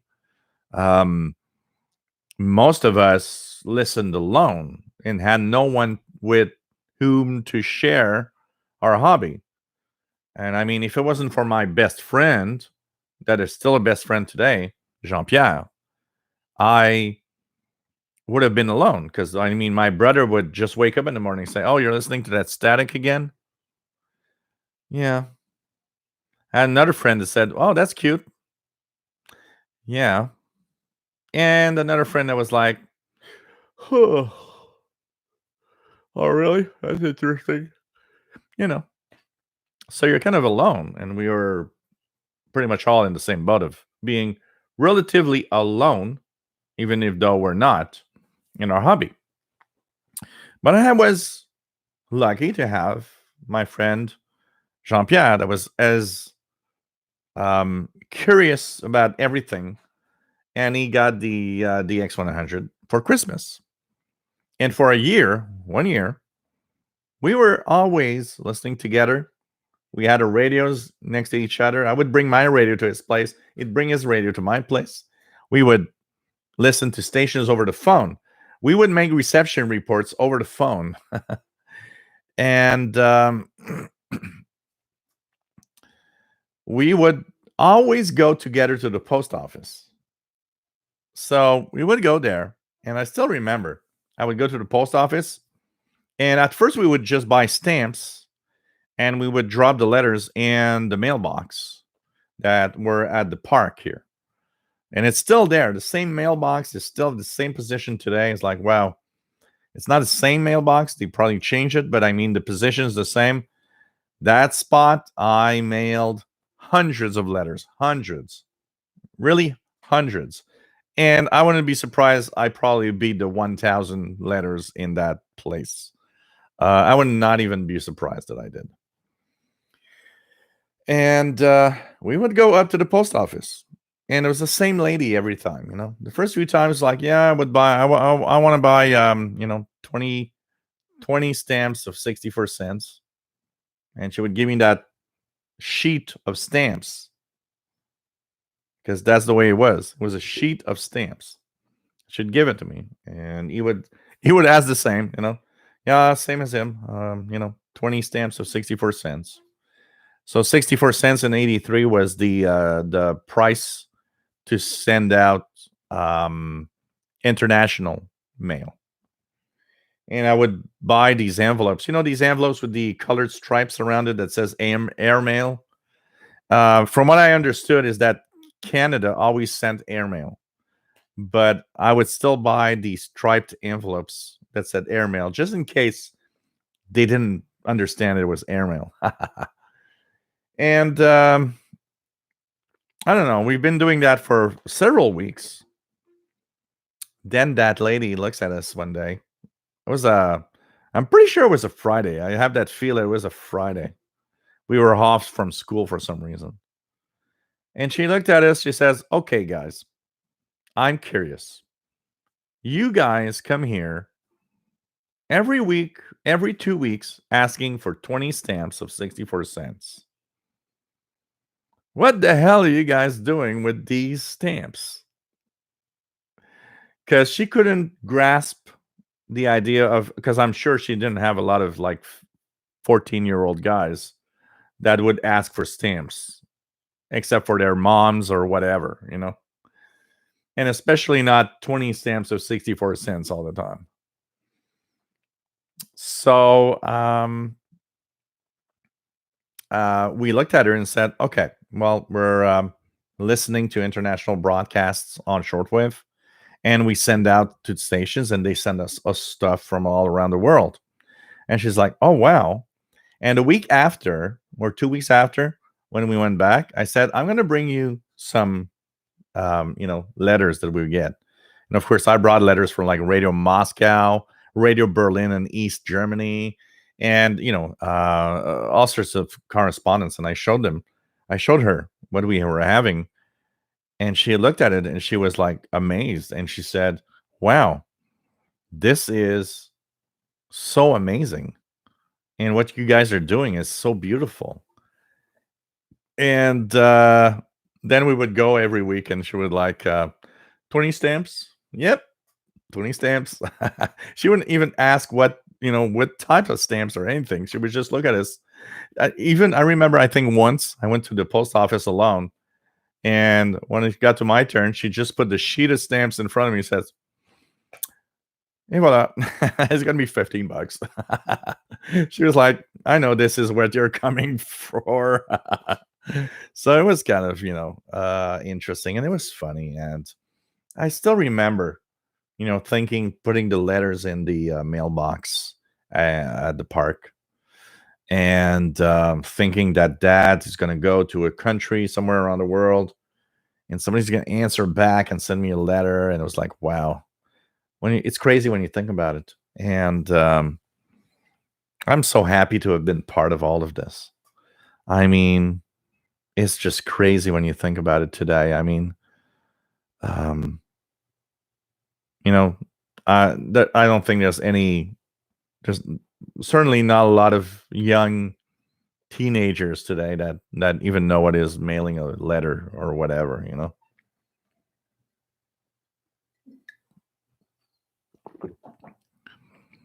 Esteban, for a country, is it still worth to have an emitter broadcasting signals to do high power sometimes in shortwave, like listening to them, of course, but what they gain keep them transmitting? Esteban, that is a very, very good question. Very, very good question. And there was a beautiful article that I've read last week, 2 weeks ago, about how shortwave was really a Cold War era thing. Stations back then had a ideology, wanted to defend their own way of thinking, of being, and so they were on shortwave for that purpose. It was, the east and the west confronting each other over radio, and it had a big impact. That was what probably sparked shortwave a lot. Shortwave was the way that you could transmit to that Eastern Bloc country and let them know what we are and what we do, and the same with them. I mean, Radio Moscow was the propaganda machine of the USSR, and it was important for them to be on the air for that reason. Having us listen in and try to change our viewpoints and our thinking. And I think to some way, they did succeed in some way. I mean, even for you guys in US, and I'm going to ask a question, and I don't want to have anything political about it. I want to have all of you US listeners, because I'm in Canada. It's a little different. Here we had more of the impression of being stuck between two superpowers, where you guys in the US were one of the superpowers. If you listened a lot to shortwave back then, did it somewhat change to some extent a little bit the way of the way you were thinking about all of what was happening in the Cold War? I even today, and I think I've always been like that. I mean, it's easy to be pro one side, and whatever. I've always had a very open-minded um, opinion, but also I've always been very open-minded in receiving news, but in a very intelligent way, meaning that I'm not a conspiracy theory guy. I'm not a I'm not a fake news guy. I hate that type of thing. But I'm listening. And if you have something to tell me, tell me. And I'll make my own opinion with my own convictions. But I always tend to think that us shortwave listeners, especially back then in the Cold War, were a little more open-minded about world events and countries around the world. Open-minded about whatever was happening, and had, for not everyone, but I don't know. I like to think that shortwave listeners that have been listening for a long time were less extreme in their way of thinking, because let's face it, Voice of America is in Radio Canada, to some extent, was a propaganda machine of North America. Like USSR, Radio Moscow, Radio Berlin, all of that was the propaganda machine of the communist bloc. But I remember thinking that not all of what was coming out of Radio Moscow was bad. And not all of what comes out of our own transmitters is bad either. There's some kind of middle point where there's some interesting points on each side. And I think on world events, if you've been a shortwave listener for a long time, I tend to think we have our own viewpoint on a world event that is slightly different from people listening to, local broadcasting. Maybe I'm wrong, but I think that's something that shaped us over time. Honestly, I think it shaped us over time.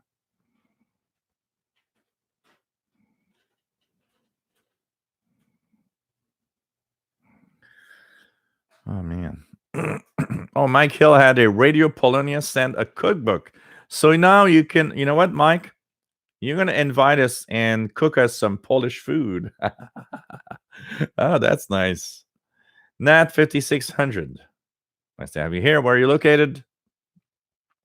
Juan Diaz. How are you, my friend? Oh, Radio Peking. Yeah, Radio Peking, Radio Beijing. They would send magazines.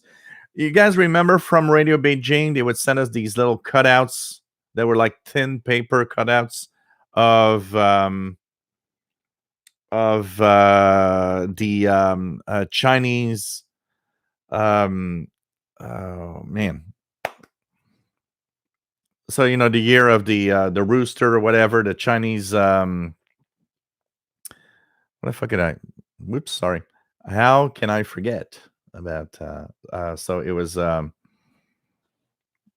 astrology sign. So they had their own like astrology, and every year they would have that new year. They would send out these little cutouts of paper cutouts of whatever was the year of the tiger, the year of the rooster, the year of the whatever. It was kind of interesting.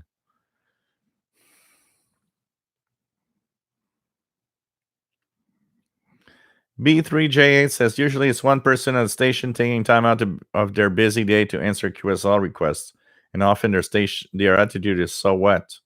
Most stations are streaming on the internet. Mike Hill, Radio Tashkent, Radio Yerevan, and QSLs and cool postage stamps. Cool.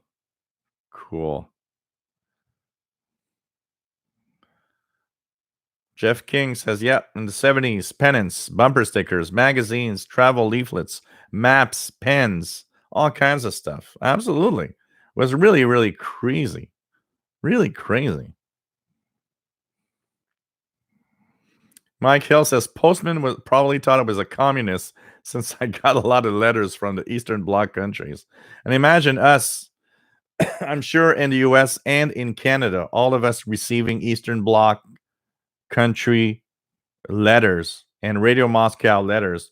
We had that little file in the government somewhere saying that guy is getting stuff from Eastern Bloc countries. We better observe what he's doing. I'm sure in Ottawa somewhere I had a file with my name on it. Maybe it's still there today, actually. I wouldn't even be surprised it's still there today. Maybe they're watching the live show to see if I'm a communist or something. Let's all join radio communism. That's sharing radio together. Michael, I had a personal letter written to me from religious stations, Radio Veritas Asia. Lady said she was hoping to visit America soon. Hey, you could have had, a wife. Religious stations send. I still remember the first. So, I'll keep it very short on this. I've always been pretty much zero religion, but I still remember religious stations sending me the New Testament via mail. That was something. I was like, wow, they're taking the time to send me that book that I will not read. Man, you never know. Absolutely, when you send for QSLs, absolutely, Mike Hill.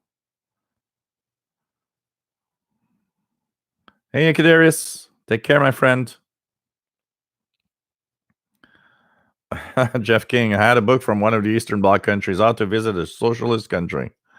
Oh man, but honestly, it was so cool, Keegan says my Ethan Grunning edition field BT radio was on batteries during power outage. Little no noise until the power inverter was turned on. Oh, these are bad. These are so noisy things. Frank C, what other channels do I have? Windows and computer, and Windows Insider, official VHF UHF, and Easy Computer Fixes are the channels I got. Northern Dawn, I used to pick up some shortwave in the early 90s, but hard to get book with all the schedules. That was the problem before the internet. Getting schedules was today we have it easy. Today we have it really easy. We've got schedules online that are updated all the time. I was looking at EIBI Space, updated March 17th. I mean, these things are updated every week, 2 weeks, 3 weeks. We got it so easy today. But in the 80s, when I started listening to shortwave in the 80s, it was like having, I didn't have any schedules. The schedules I had and I would keep, and everybody would probably do that back then. If you weren't member of a club, if you had no magazines around, you would write a station and would hold on to that leaflet with all the times and frequencies, because that's the only thing that would tell you when they are broadcasting to North America, Europe, or whatever. We had these leaflets, Take care, Adelva65.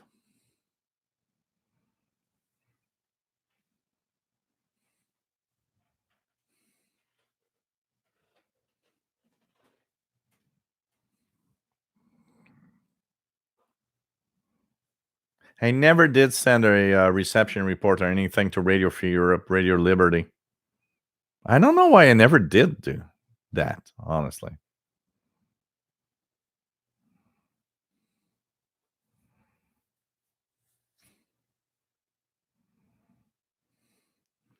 James Farley, nice to have you on board. Saw a video about the Moonraker 150 megahertz 6-foot vertical antenna for receive and limited space. Looks good. Check it out. Okay, I'll check that out. Moonraker 1 to 50 megahertz. Huh. This is going to be interesting. Moonraker. Isn't that a James Bond movie? Oh yeah, with that big guy and the space shuttle. Artists Alicraft their sketches. So do they still international reply coupons? A lot of places don't have them anymore. I know they're not totally dead, but most don't have them anymore. I mean, I would never use them. Even in the 80s, they were so expensive. So expensive. Oh, by the way, for you guys, I got something. I was about to forget to show you this, but I got a copy of the World Radio TV Handbook 2020 edition. And got it from Sheldon at the CIDX price of $50, that's why I got it, because it cost me like $80 if I got it online. That's why I held out. And Sheldon told me he had a couple of copies left. So I said, I'm bringing a copy. I'm going to buy it. So I got a new edition. I'm going to be able to replace that 2017 edition back and have the 2020 edition. I'll be posting a review probably tomorrow. And, it's the World Radio TV Handbook. It's what it is.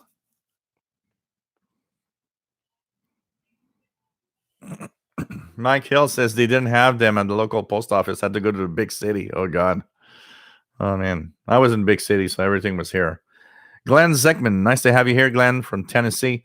But I still remember the first time ever that I asked for international reply coupons. So I don't know how it is in the States, but here for a long time, the people that were behind the counter at the post office were the postmen that had been working there for like 20 years. But now, for health reasons or whatever, they didn't deliver mail anymore.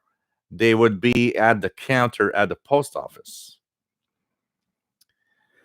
So I go to the post office, and I don't know, we're like in 1986, 7 maybe, and I need international reply coupons because I am asking for a certificate for a radio club or something. Not even, I think I'm asking for a subscription to a radio club, and they actually are accepting something like 12 international reply coupons for a subscription for 1 year. And so I go to the post office. I want to have 12 IRCs. I look at the guy and says, I would like to have 12 international reply coupons. And I get this stare of somebody that just has no idea what that is. And he's like, we don't have that here. And I said, yeah, you do. Because I had ordered some, like, maybe a year before. And I said, yeah, you do. There's these yellow coupons that you have to stamp. And one of the older guys in the back hears the conversation and says, oh, yeah, Jerry. Yeah. I know what the guy's talking about. Take the other book and look at the last page. They're all in there. And there's like, I don't know, 30 of them stacked up in the last page of a big book. And he says, oh. And so he gives them to me, and I say, well, you got to stamp them. You got to put your stamp on it. And he says, why? I says, if the stamp is not on it, they aren't worth anything. The stamp tells the other post office that I actually paid for them. And then the old guy hears again and says, yeah, you got to stamp them. Once he paid you for it, you got to stamp them in that circle. And I'm like, well, I'm doing the job of the guy. Maybe I should be at the post office and work at the post office. Oh, God. Mike Hill says, took Russian history courses in college. So it was cool to listen to Radio Moscow's Worldview. Oh, interesting. Tim Gaynor, didn't change my views, just inform me, I guess, on how the communists... Yeah, but I think it changes somewhat the way that all that, it changes our views a little bit, because when you hear how somebody else talks about a world event compared to you, I think there's a way that you sometimes um reflect upon, yeah, is our way of doing things the best way of doing things? It did in my case, anyways. I don't say that it changed everybody's views, though. And I certainly didn't bring me communist. So if they were trying to bring me communist, it didn't really work. I mean, but it would sometimes, when something would happen, make me reflect upon, are we doing this in the right way? Let's say that's more the way that it changed. Rick Satter, nice to have you on board. 45 unit says, oops, lost it here. Coming back.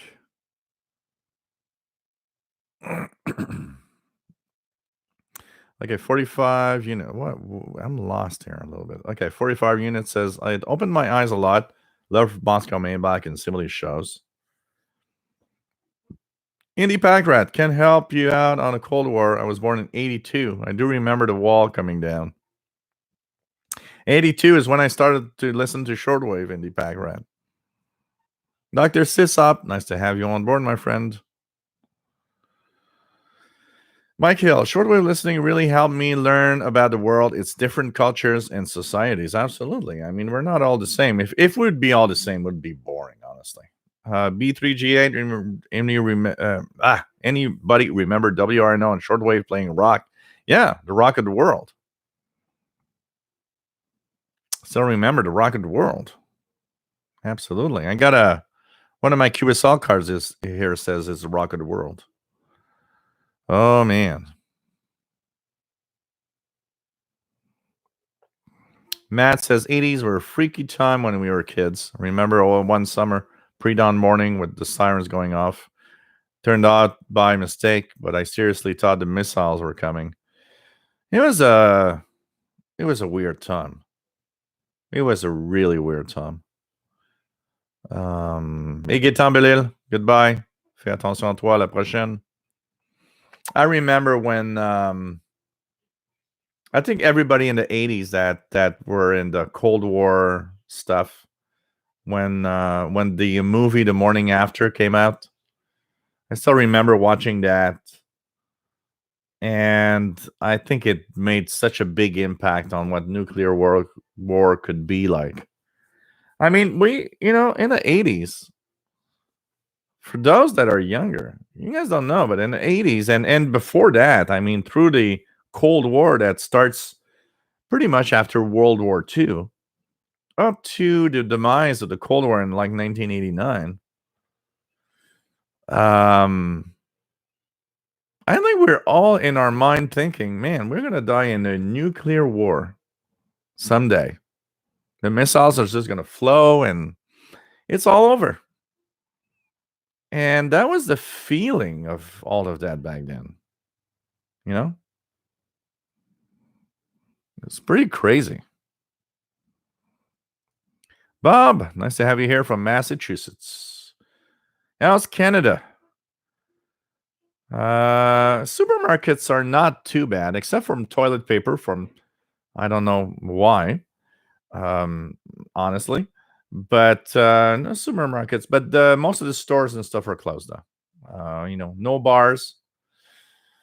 I will be missing my Sunday night at the bar for quite a while. I think bars are not going to open for at least a month or two. That's for sure, and even more maybe.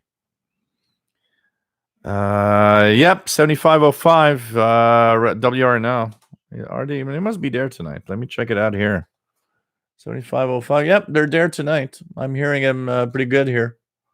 WRNO, S9, S7. It's not super strong, but it's there. Oh, wait.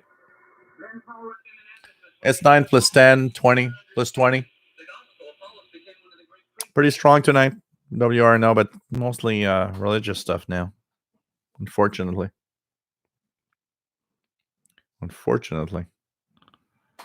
Tim Gaynor, Gel Agents 009. Oh man. QSL, my email. Okay, Mickey, I'm just gonna get my phone and check it out. Oh god.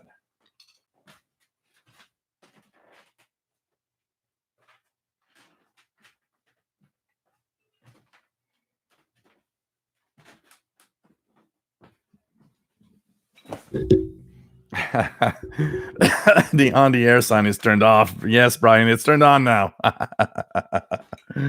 Oh god. So I'm just gonna take this off. This is okay. Okay. What is that? Xerox. Oh man. XEROK. The Record Roost Gang. Wow. What's that? This is so interesting. Interesting to see all the different cards and stuff. So this is Miki Dalmage sending us Xerox QSL. Pretty crazy stuff. Pretty crazy stuff.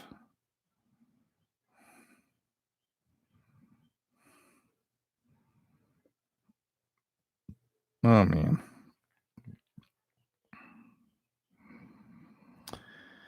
Thinking if anybody else has sent an email. So it seems to be quiet tonight here on the email side. So, okay, what else do we have? Keegan has CHU, S9 Plus 3330. And his real name is Boris. Igor is my name, and I am a special agent from Russia. I still miss my USSR and my communism. Please respect that.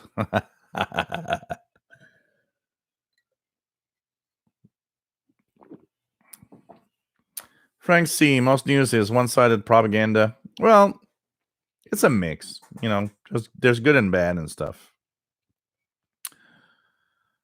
Tim Gaynor, Bulgaria, Romania send books. Mark Brando, nice to have you here. 95, 99, 55 WRMI. Radio Australia, I think Australian DX report program solid into southeast Wisconsin. Oh, the Australian DX report. Yeah. There's always that mix. I like the Saturday night on WWCR 4840 because they have the at 0300 to 04. They have the Ask WWCR Australian DX report, and then there's AWR Wavescan, which is always nice to listen to.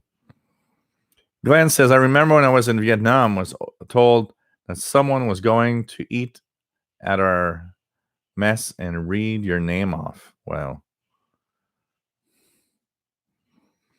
Jeff King, Cold War era was interesting for shorter listeners. There was propaganda, but there was also shows about culture.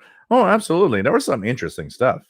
I mean, no one cannot tell me that Radio Moscow didn't have some interesting stuff in there. Propaganda, of course, but there was some interesting stuff from Radio Moscow. You cannot say there's nothing interesting there. I mean, there was some really interesting stuff to listen to also. Bob, we'll let you know when I get the antenna for Drake R8. Mr. Paul is great. And wish he was here. Sorry, guys. What else do we have? Yeah, I have fired. Like I'm thinking Polar message is that they're using more of the CNR1 Chinese National Radio to jam than Fire Drake itself, but there's still some Fire Drake. Yeah, there was some Mike Hill says there were some stations that are very neutral. Honestly, like Switzerland was one. Honestly, there were some shortwave stations back then that were very, very, they were avoiding almost anything US and Russia. And one of the stations like that also was Radio Sweden. There was not any talk about much of, Radio Sweden would kind of just focus on Swedish news, a little bit of world events, but mostly Swedish news and what's happening in Sweden. And they weren't really going or committing on anything else. Swiss Radio International was also something like that. They would focus on Swiss life, kind of a broad general news of the world, and that's it. And there were quite a few stations that were like very focused on, let's try to be as neutral as possible in here.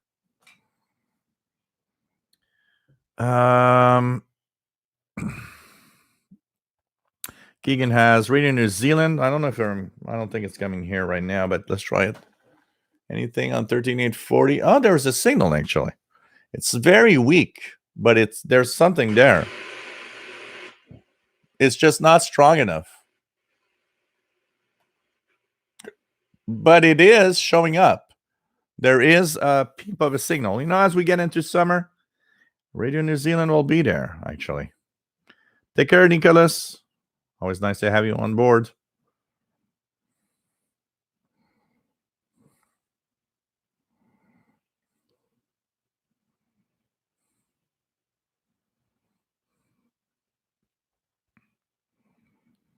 What else do we have? Let's try to... what else do we have?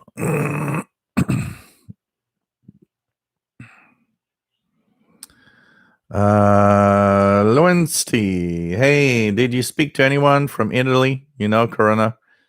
We don't have any Italian viewers tonight, but we sometimes have a few people from Italy. Like we sometimes have a few people from Spain also that is very, very affected by what's happening. No, just a book. Cool AM radio. Just a book. No CD.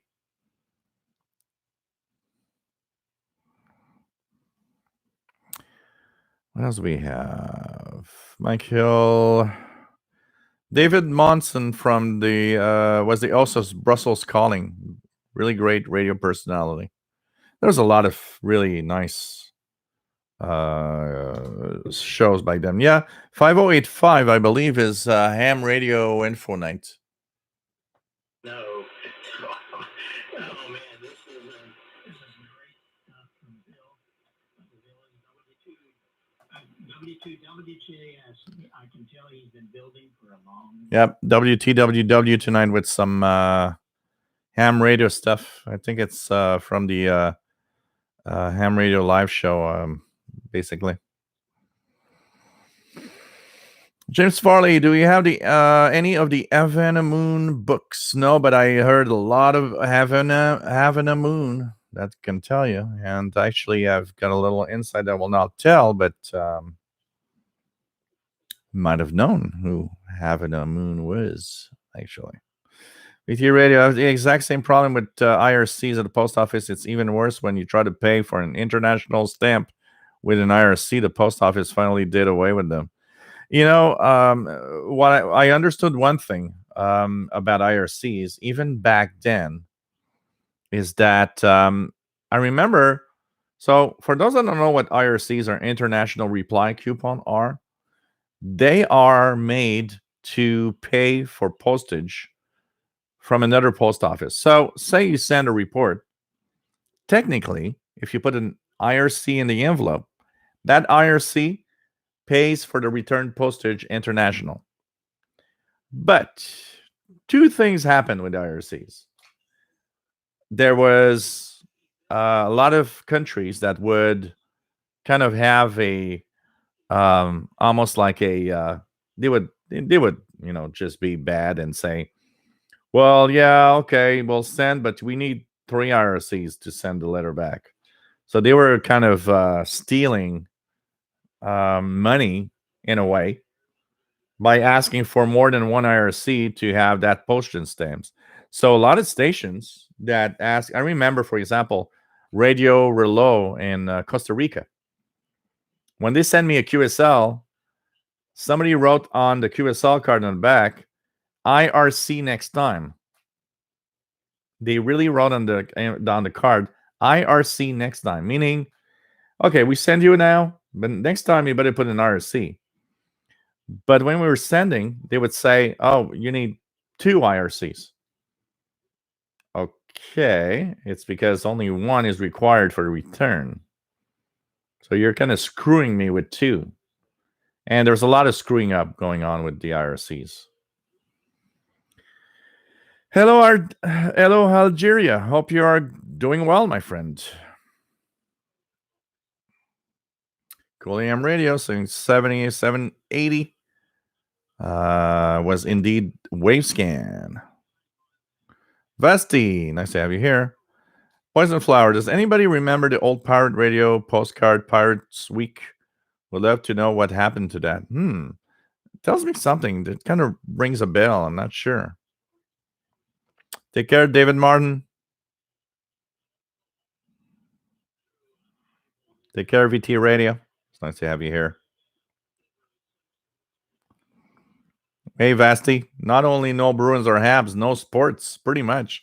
I was telling Sheldon the other day, is like, what the hell are sports stations talking about without sports now?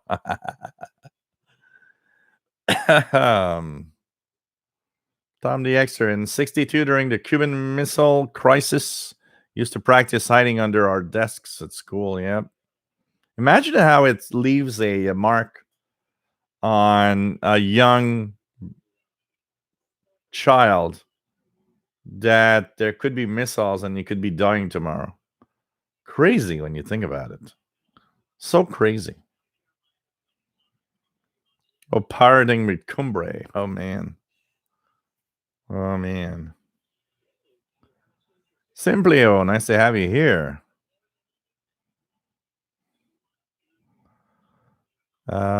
We have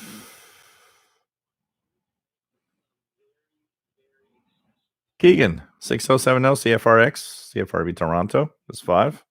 Cool.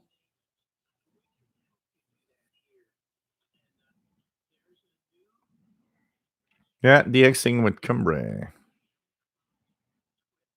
Mike Hill, Radio Sweden was cool. Yeah, Radio Sweden. Let's all go back in time again and do this little Radio Sweden International. So you ready, guys?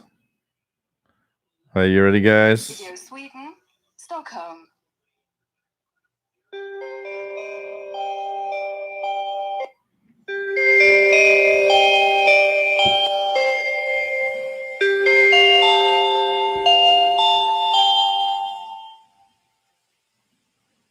Radio Sverige, Stockholm.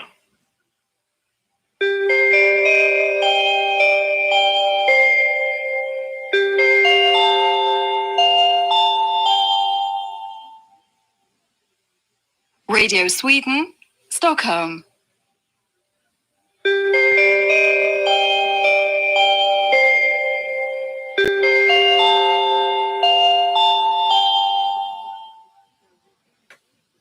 Radio Szwecja, Stockholm.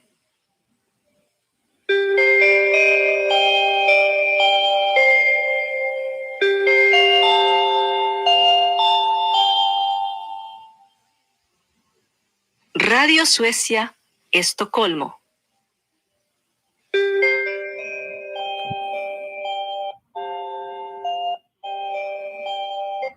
So Radio Sweden, and they were on the air. That was one of my favorite stations. Radio Sweden was one of the stations I love to listen to. Nerdy Gray Fox, you should equip Mr. Paul with a Wi-Fi camera. Yeah, you know what?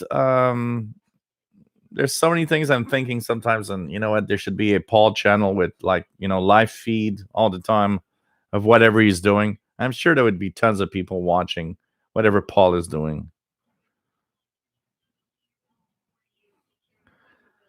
Vesti. Well, it must be 4055.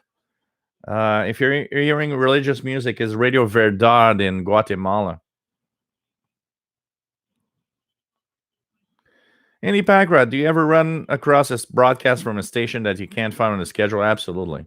That happens pretty regularly, honestly. There's a lot of stations that pop up here and there. There's a lot of stations that change frequency without notice. So, yes, absolutely. It does happen. Absolutely. Absolutely.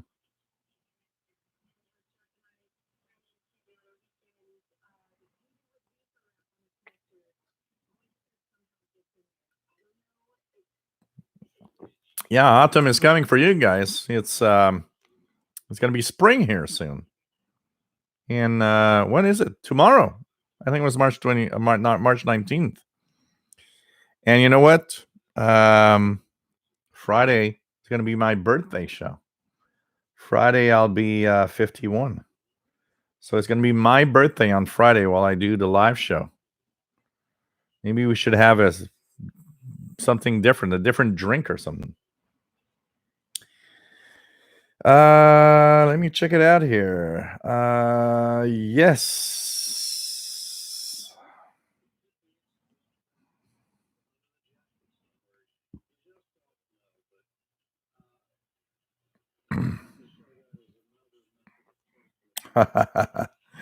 There's a Charlie Brown cartoon, and so Charlie's listening to what sounds like static or whatever. So I don't remember his name, but he says, "Do you want me to fix that for you, Charlie Brown?" And he answers, "You keep your hands off my radio. I like to listen to static." That's nice. I like that.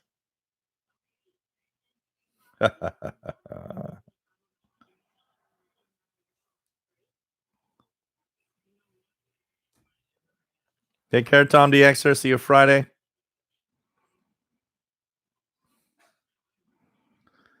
Simplio heard HF Global Command 15016 repeatedly voice message as call sign over an hour. Yeah, there must be more stuff like that coming out now with everything that's happening. Hunter's Alley Crafter's Kitchen. They used to know us. Yeah, I saw that movie on YouTube. If you just put Duck and Cover on YouTube, it's there, and you're like, really? Let's just shove ourselves under a desk or next to a sidewalk. We'll all be safe from the nuclear holocaust. God, propaganda was crazy. Crazy.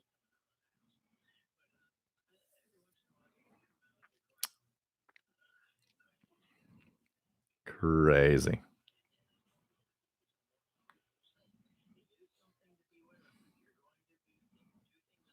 Thank you, guys. M Stacks, nice to have you here. Yeah, classic peanut strip. Take care, Nerdy Gray Fox, and thank you for being a great fan. Roger Schultz, thank you very much, my friend. Schroeder, that's the name I was looking for. I forgot the name of the guy was there. Schroeder. That's the guy. Schroeder is the one that plays the piano, right? In the Charlie Brown's cartoons. Yep, Friday's my birthday. 51 years of age. An old geezer doing live shows on YouTube. I had the last beer on Sunday night with a couple of friends of mine because the bar was closing at 10 and we don't know when it's going to open again. And we thought, well, let's have our last beer up to 10 p.m. and go home. And one of the guys said, "Isn't it your birthday soon?" And I said, "Yeah, it is." And he looks at me and says, What are you, like 42, 43? And I'm like, "Dude, I'm going to be 51. And he looks at me and says, "You're going to be 51? I never thought you were 50. You don't look 50. And I'm like, well, I'm 51. Yeah. Jerry DX 51. Wow, time to retire. Oh God. Mike Hill, take care, my friend. It's nice to have you here. Take care, B3J8. Always nice to have you here.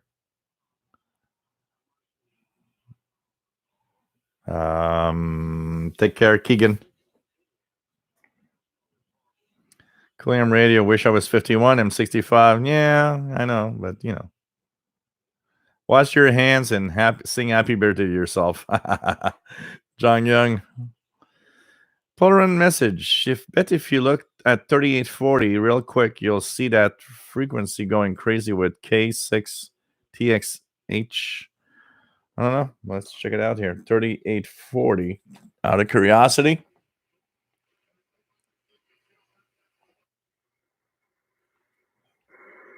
And lower sideband, I don't.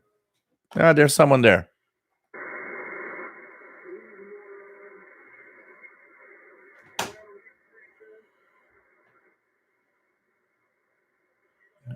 I hear someone talking for sure. But you know, it's like 7200. Lots of crap stuff. I can tell you that.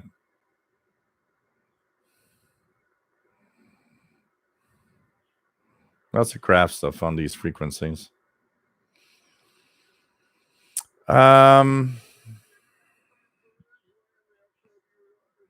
Hey guys, we've been on for 2 hours and almost 30 minutes. We're gonna come back Friday, and Badon Rudra from Bangladesh. Nice to have you here, my friend. So we're gonna call it off tonight, and we're going to be back on Friday at 4 p.m. Eastern, 20 hours UTC. And we're going to talk about radio once again. And hope that you enjoyed tonight's show. Hope everybody's staying safe with all that's happening around the world. And I want to thank everybody for being great fans. It was a nice show tonight. It was fun to talk about all this stuff and going back. And, you know, I mean, some of us have that background of everything that happened in the past. So, you know, it's kind of cool. Take care, everybody. Stay safe. And hope you enjoyed the show tonight. As usual. And take care, my friends. Okay, wait. Well, we might have an appearance here. So wait, guys. Stay there.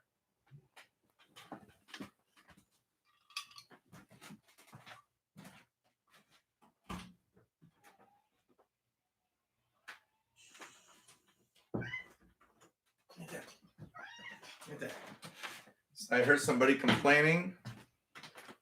Look at that. All right. Minu. I heard somebody complaining, so let's hope that he wants to come up here. If not, we're gonna put the camera on him. So, hey guys, the appearance of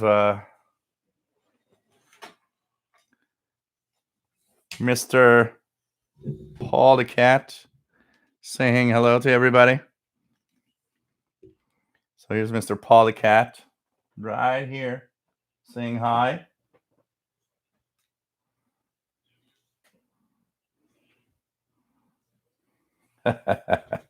He wants food probably right now. But, you know, it's a small appearance, but you guys have seen Paul the Cat at least for a couple of seconds tonight. So take care, everybody. Stay safe. And see you on Friday at 20 UTC, 4 p.m. Eastern. Bye, everybody.